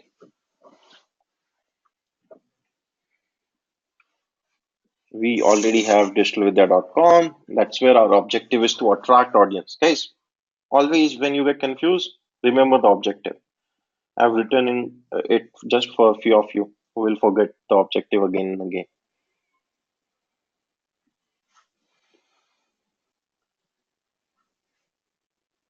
Creating content. But Karthik, don't you think you will create content only when you know which type of content can be published on a particular medium? So first, don't you think you have to select the sources and then you will be able to create the content?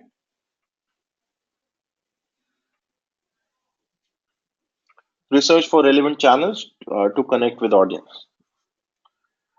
Shika, in terms of display ads as well, first you will need to figure out which are the websites where you will show display ads.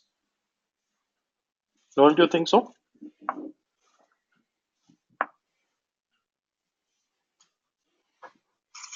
Deciding on which channel to use. That's correct, Mahesh.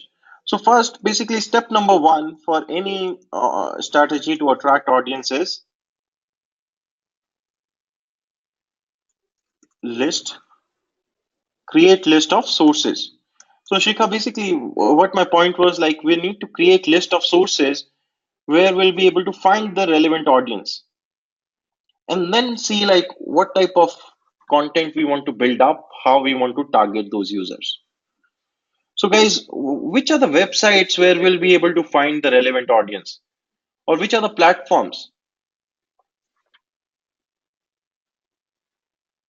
where we'll be able to find the relevant audience? Can you think of anything? Shika, can you give me example of educational website that you're talking about? Wizlabs, obviously guys, you can't name the competitor, okay? You will find audiences for digital marketing on Coursera, Udemy, edX, but these all are competitors, so you will not be able to target them. Okay, you have online education websites, basically online courses, review website, something like shiksha.com. What else?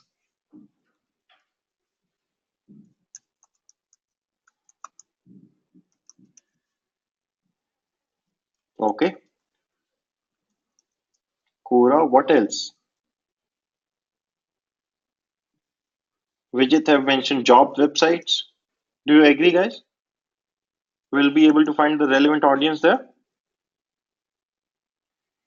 Okay. What else? Karthik, again, on B schools, institutions will not be able to market them, will not be able to reach out to other audiences.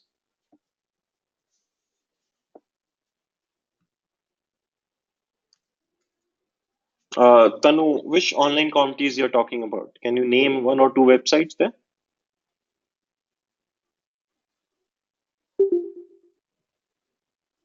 Guys, what about search? Don't you think you will find a lot of audience on Google search?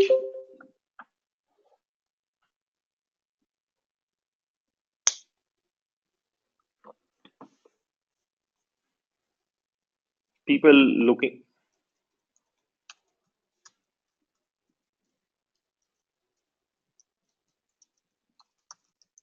depending on which country you're talking about, you will be able to figure out a lot of audience on Google, Bing, and Yahoo. And then you have social platforms like LinkedIn, Facebook, Insta, Twitter, depending on the targeting and various other aspects, you will be able to get the right audiences on these platforms. What else? Anything else you can think of, guys?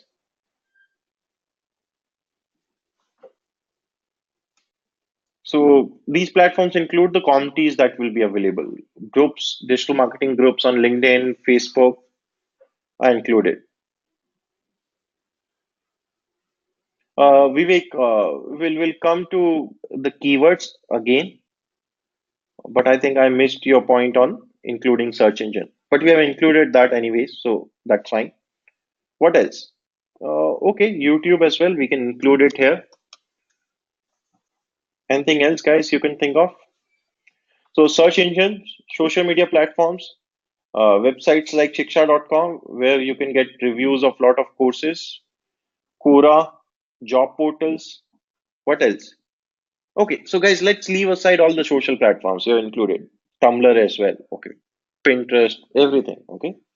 Now, other than social platforms and search engine, anything else you can think of?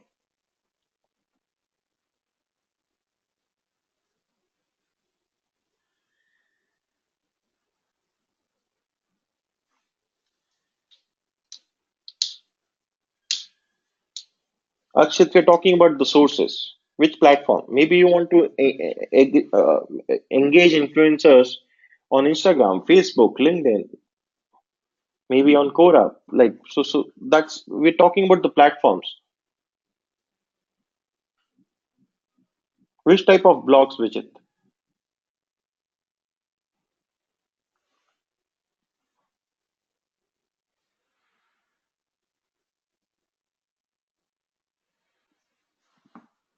Or Mir, again, a business website is where you will not be able to target users. Vivek, as I mentioned, we have concluded all the social platforms. You include all whichever you can think of. Okay. Other than that, we're talking about. So Reddit, Tumblr, Pinterest, everything is covered. Talking about guys, what about digital marketing blogs?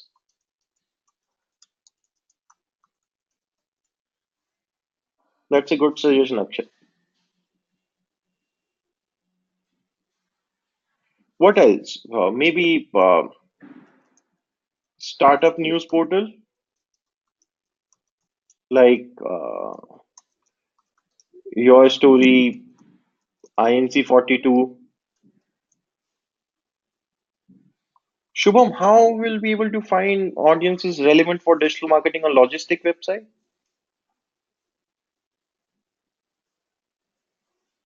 Yojana, we are again talking about first inbound marketing. We are building up inbound marketing strategy. Second, we are talking about sources. So in either of these things, outbound email will not play any role.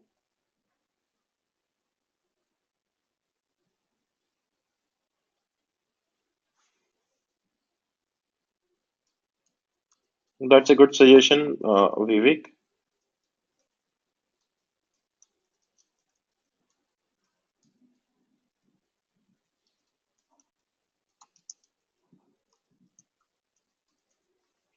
What else?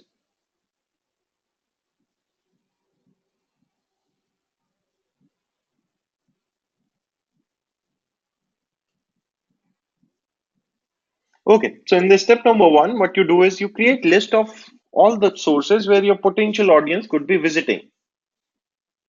Karthik, I mentioned earlier, like in the starting of the task itself, that obviously you will find the relevant audience on competitor, but will you be able to market them there?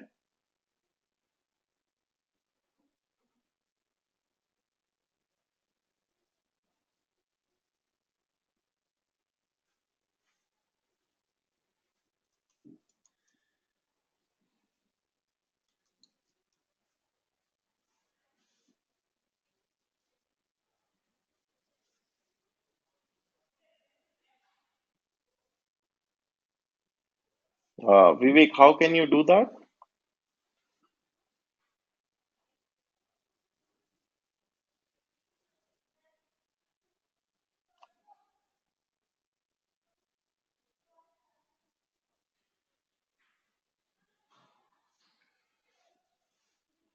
Okay, so guys, any other suggestion that you have on step number one?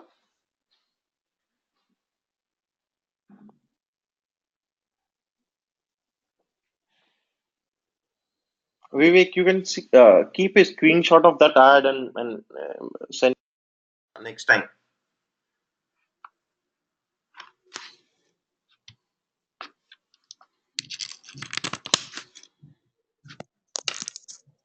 because I haven't seen, and I don't think there's a way to do that.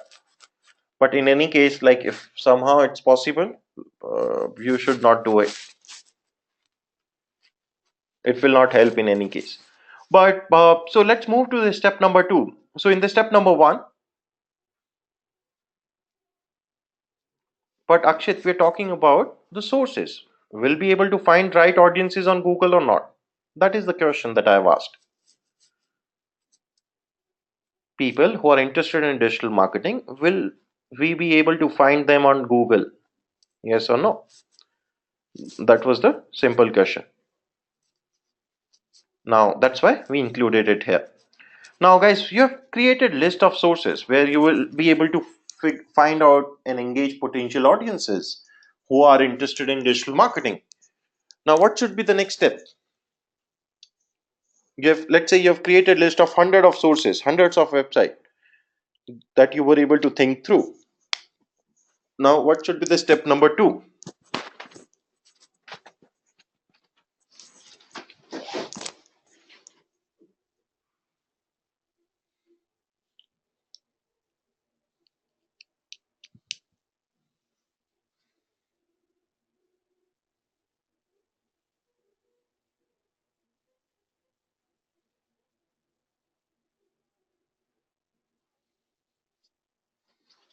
Create appropriate content. Each one of you are saying creating content. But don't you think before creating content, there are more steps that we need to go through? Maybe figure out how much budget, which type of targeting can we do,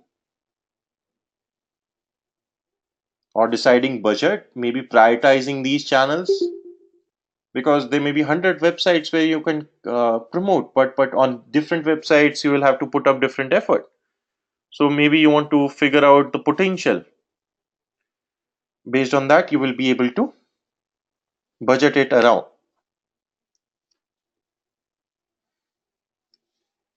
So basically, shortlist the sources in this step number two. So what could be few of the variables, guys, based on which you can shortlist the sources? Anything you can think of?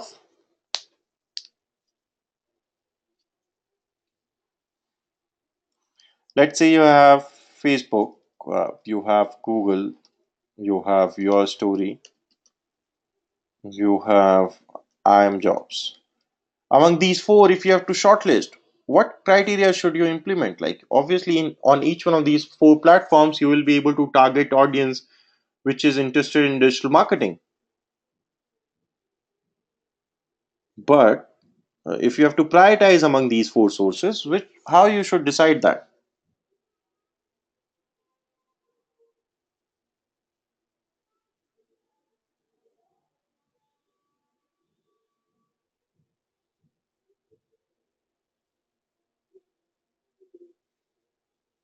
What could be the way to do that, guys? Number of target audience available. Okay, traffic on these platform. Okay,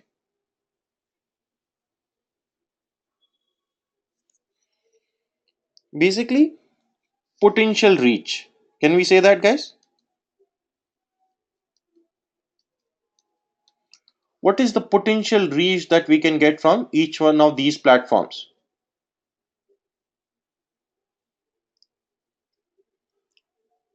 Now, how you will be able to figure out the potential reach from each one of these platforms? Uh, Let me give you an example. Just give me a minute.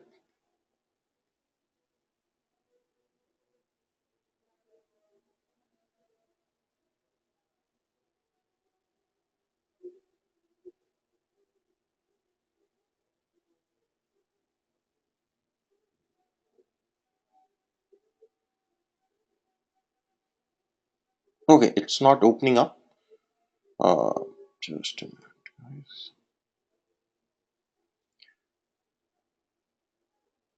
So basically, how you figure out the potential reach on Facebook? If you set up the preferred preferences that you have for characteristic of the audiences, you will be able to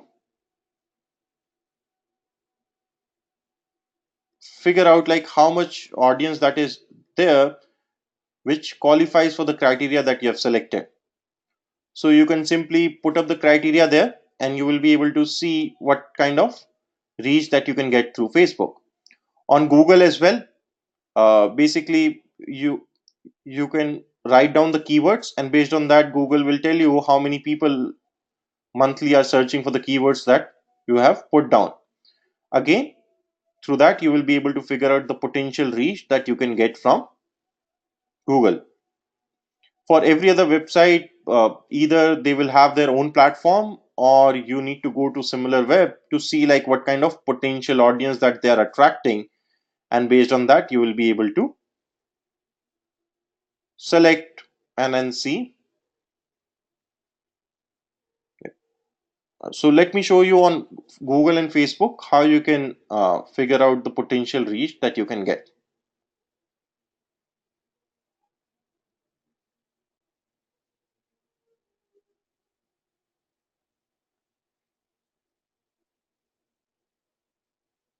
Amrita, so guys, what should we do about IM jobs? How will we be able to figure out the potential reach that we can get from IM jobs?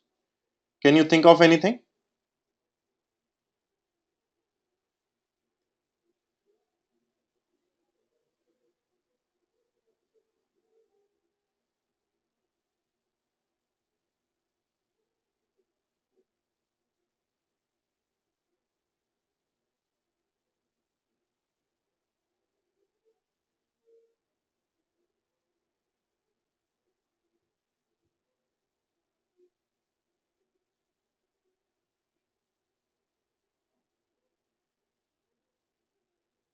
Okay, search on similar web about IM jobs. So let's see step by step what all can you do. Okay, let me show you the first thing.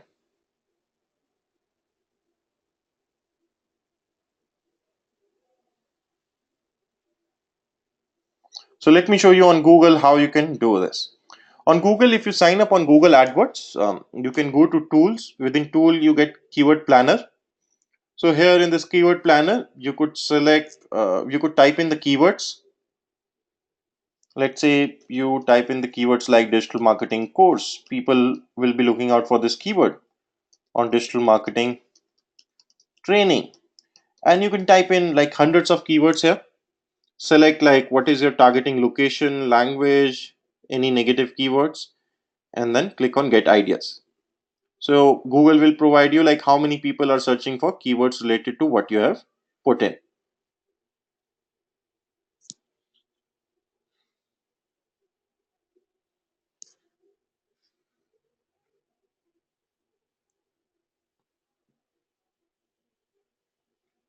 So basically now, as you could see, like we got the reach like for exactly those keywords that I've searched. Digital 33,100 average monthly searches are happening for digital marketing course and 3,600 searches are happening for digital marketing training.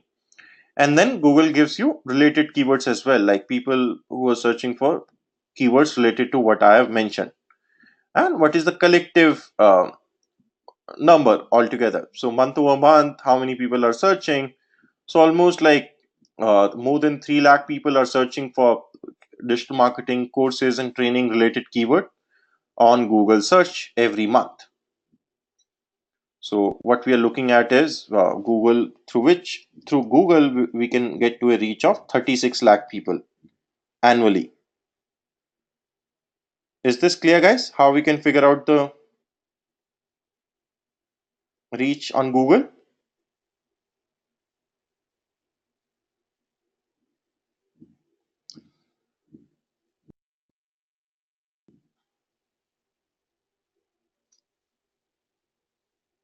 Okay.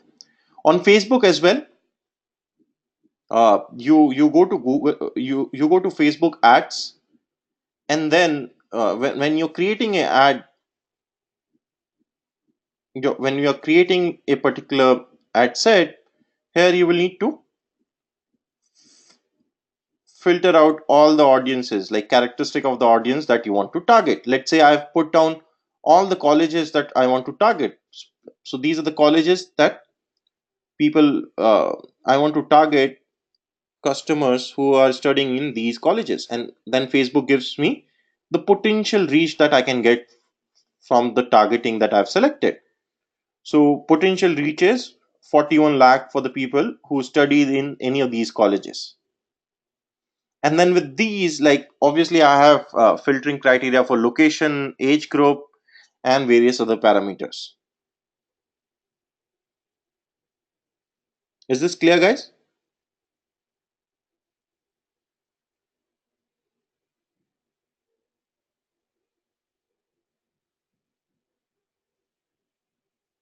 Vivek, I've put down all the colleges that are available, like mostly top 200 colleges that are there. I've put up list of all those, and then Facebook have given me uh,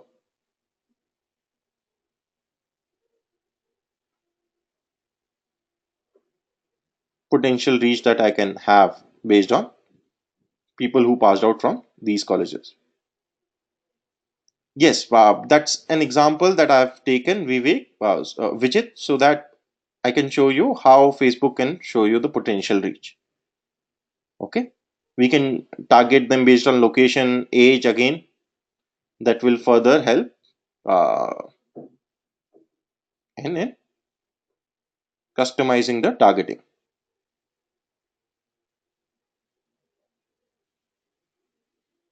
This is the approximate number of people who are interested in the interest that you selected, or who qualifies for the criteria that you have selected. So guys, you could target further as well. Let me show you. Like let's say you want to target people only in these cities or these states. Okay, so that can be done. You can target people based on age as well. So basically, people between 22 to 40 I've selected, but like depending on what exactly you want, maybe 18 to 30. So depending on, so you could experiment with lot of different segments and see which one is giving you highest ROI. That can be done as well. So this is how it's a simple process through which you will be able to know the potential reach that you can get from Facebook. Okay. So what we can write here is 41 lakhs. That's the reach that we can have. Now what about IM jobs? So there are two ways. Either you reach out to the team at IM jobs. So with every of each one of these, each one of these websites, what happens is like they have their own advertising companies. So you want to reach out to them to figure out the exact audience you will be that are available on their platform, that you will be able to reach out to through their platform. or either you go on similarweb.com to just get an estimate in terms of what kind of reach that can be possibly there. So 7,84,000 visitors a month, out of which 92.66% is coming through India. So that's the target audience that you have. Now within that, you could see how many categories are there on IAM Jobs. Among that, like there are basically there are six categories, let's say, and each one of these six categories could be getting, if they're getting equal traffic, it could be 1 lakh traffic for each category every month. So typically marketing will be getting 1 lakh visits a month. So this is an approx number that you can think through. Obviously there could be much more things that you can do. One of the most efficient way and accurate way is to reach out to the team at IAM Jobs and get the exact number. So let's say you are able to reach out to 1 lakh people every month. So annually, the potential reach that you have is of 12 lakh people. And then you go for yourstory.com. Again, you can reach out to the team there at yourstory.com to figure out the potential reach that you can get for the people who are interested in digital marketing or similar interest. Or you can go to similar web and see like what kind of traffic that they're getting. So they're getting almost like 23.6 lakh visits a month, but their engagement rate is very low. So I'm not sure like if that can be a good platform to market your market or not. So you try to reach out to them and see what kind of engagement metrics that they're promising and all, because these are very bad engagement numbers. So let's say you have a potential reach of 10 lakh people every month. Like, just for the sake of calculation, if we take that number, so basically you will be able to reach out to 1 crore 20 lakh people annually um, through yourstory.com. So this is the potential reach. Now, guys, can we prioritize? Like, I think few of you were suggesting that we can prioritize based on the solution people are interested in on these platforms. So basically looking at the potential reach and then prioritize based on that. So will we be able to do that based on the numbers that we got?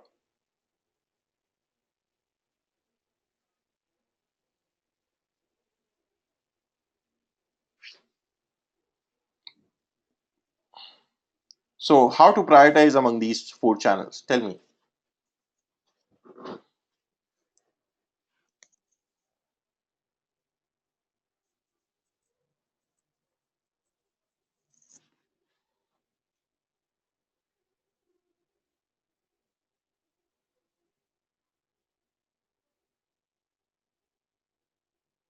And what is the logic, Shikha, uh, Jyoti, of selecting Google and Facebook? Guys, can you tell me like what could be the reason?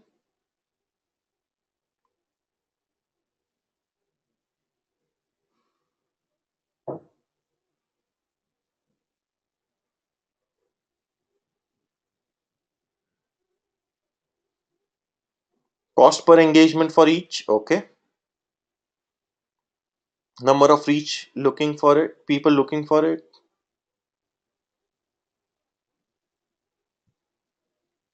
branding, market presence. So, guys, one thing we can understand from this point is that reach is not the sufficient criteria. Basically, you can get highest reach through your story, but you may not get efficient, basically more relevant audiences. You may get a better relevant audience on Google, which provides you with lower reach altogether. Do you agree, guys? So there's another variable that we need to put in, not only the potential reach, but relevancy of audience. Now, relevancy is something that we have to think through. There is no standard mechanism to figure out like how relevant a audience will be, but relatively you have to think through if the audience from Google will be more relevant than Facebook, or if the audience from IAM Jobs will be more relevant than your story and Facebook. So you have to figure that out. Is this point clear, guys? Let's say on a scale of 1 to 5, 5 being the highest relevant audience, you want to score these up. So let's say 5 is the most relevant audience that you will get on Google, then on IAM jobs, then maybe on Facebook, and then comes your story. Is this clear, guys? So this is what you will have to fill in based on your understanding of the platforms. If you don't know this, if you're not able to figure this out, what you will have to do is you will have to launch small campaigns on these platforms and then see based on the cost, based on the conversion rate that you're getting, and then based on that you can do back calculation. But for that you will have to launch initial campaigns first.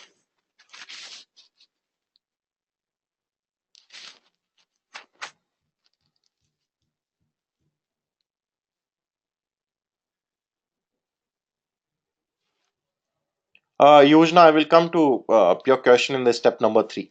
So guys, we have shortlisted the sources as well. So what should be the next step?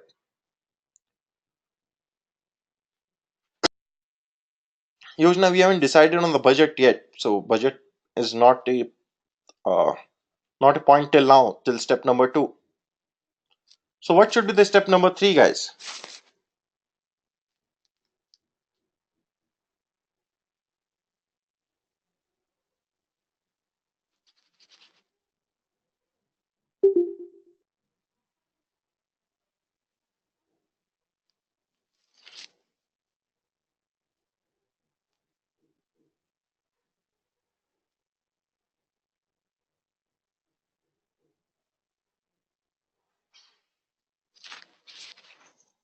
Kind of advertisements, display text, okay.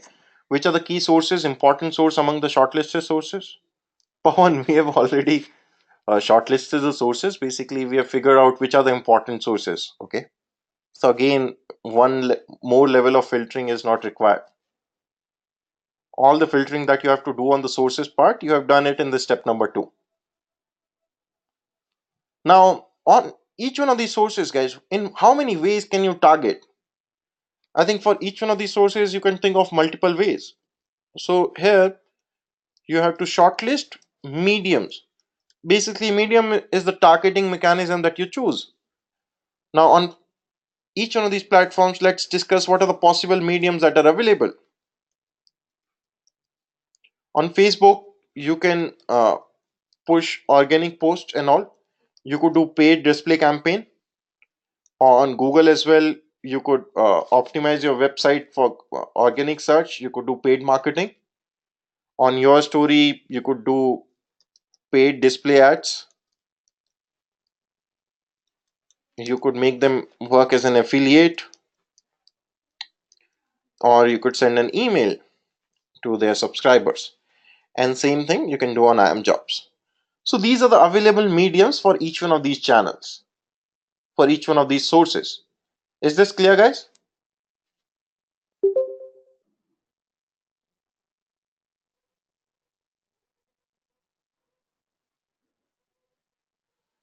So Yoshna, do you understand now while shortlisting sources why cost shouldn't be a factor? Because there are ways in which you can target customers organically on few of the platforms. So basically, Vivek, affiliate means where you will be sharing a percentage. You will be sharing a percentage of the revenue if, or to give you a simple example, let's say if a customer is coming from digitaldefine.com to Digital Vidya, and digitaldefine.com is working as an affiliate. So for the visitors that came from digitaldefine.com to the website and converted off, will share a percentage of revenue with Digital Define. So cost per conversion model which comes up basis how much revenue is being generated from the visitors that got referred from a particular source. What else? Like either we can show display ads and get them on cost per click, cost per impression kind of a model, or we can email to digitaldefine.com subscribers, or we can make them work as an affiliate. Does that make it clear, Vivek?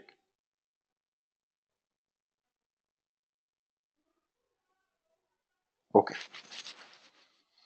So you shortlist the sources. Now, depending on what are the sources where you will be able to put up effort, uh, here it will here it will you have to decide the content that you will be publishing as well. So in this case, let's say you will be doing both organic and paid, because you will be publishing a lot of content and all. Use now, like you have ways in which you can launch cost per sale model, but that works very differently. In case of your story or I am jobs, they will be doing customized campaign to optimize your cost per reach, cost per conversion. So affiliate will not work.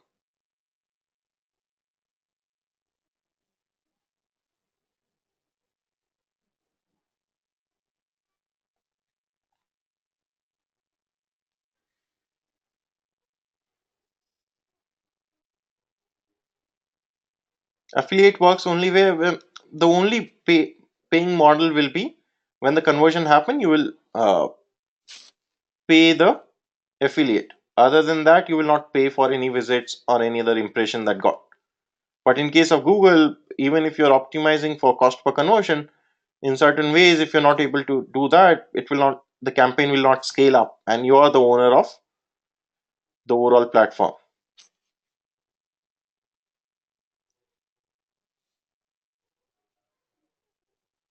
So in case of your story, let's say you will make them work as an affiliate. In case of I am jobs, maybe affiliate and email could work well. So you select the medium which could work well. Now again, for shortlisting the mediums, you will have to figure out the cost. Okay. Now in case of Facebook, you decide the cost per click that you want to give. In case of Google, Google already give you a suggestion, basically give you suggested bid for each individual keyword.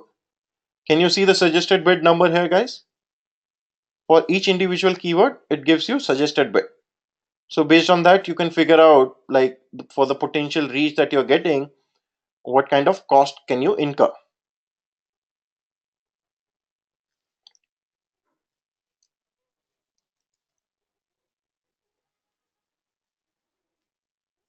Vivek, basically, uh, I am jobs, your story have a lot of subscribers, people who have signed up on their platform. Okay. So there could be sponsored email that can be sent, or when they're sending newsletters or updates, this banner could be added in the email itself.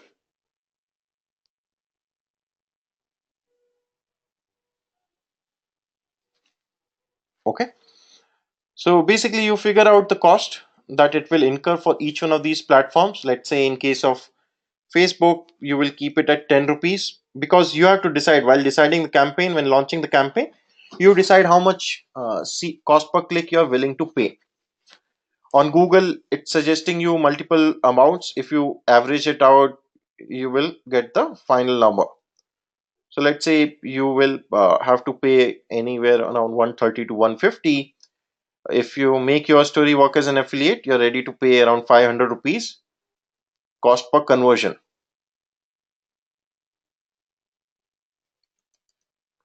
Okay. And for IM jobs as well, you can pay 500 rupees per conversion. Now, then based on the reach that you're getting and ultimately the conversion, it will be cost per conversion that will decide which channel you will prioritize in terms of allocating budget. Let me give you a scenario. Okay.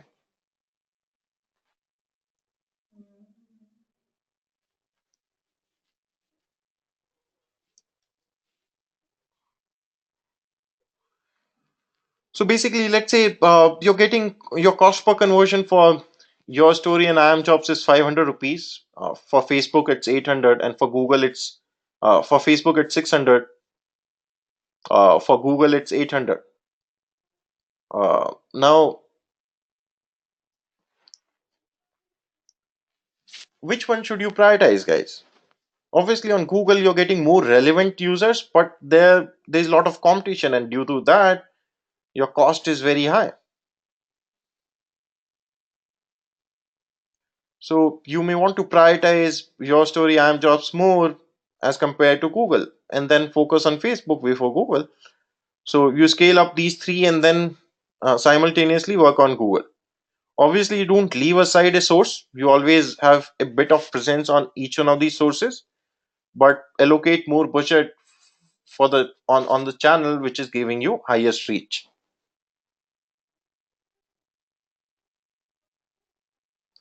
Yojana, ultimately, irrespective of the type of content that you're building up or the engagement CTRs that you're getting, ultimately you will be optimizing to based on cost per conversion. Do you understand that? As mentioned, like a click maybe on Facebook, maybe you may be getting at 10 rupees. On Google, you may be getting at 130. If you do on your story and am jobs, you may get click at 5 rupees. But ultimately, you want to optimize based on cost per conversion. Guys, is this step clear? As I mentioned earlier, like we'll be learning about audience aggregation, basically seeing like for the people who drops off after visiting the website, what are the things that can be done to engage them. So we'll see what is audience aggregation, we'll see what are the upsides of audience aggregation for a business, then we'll try to understand in terms of seeing like what are the channels that are there, what are the tools that are available for aggregating audiences, and how you can create content.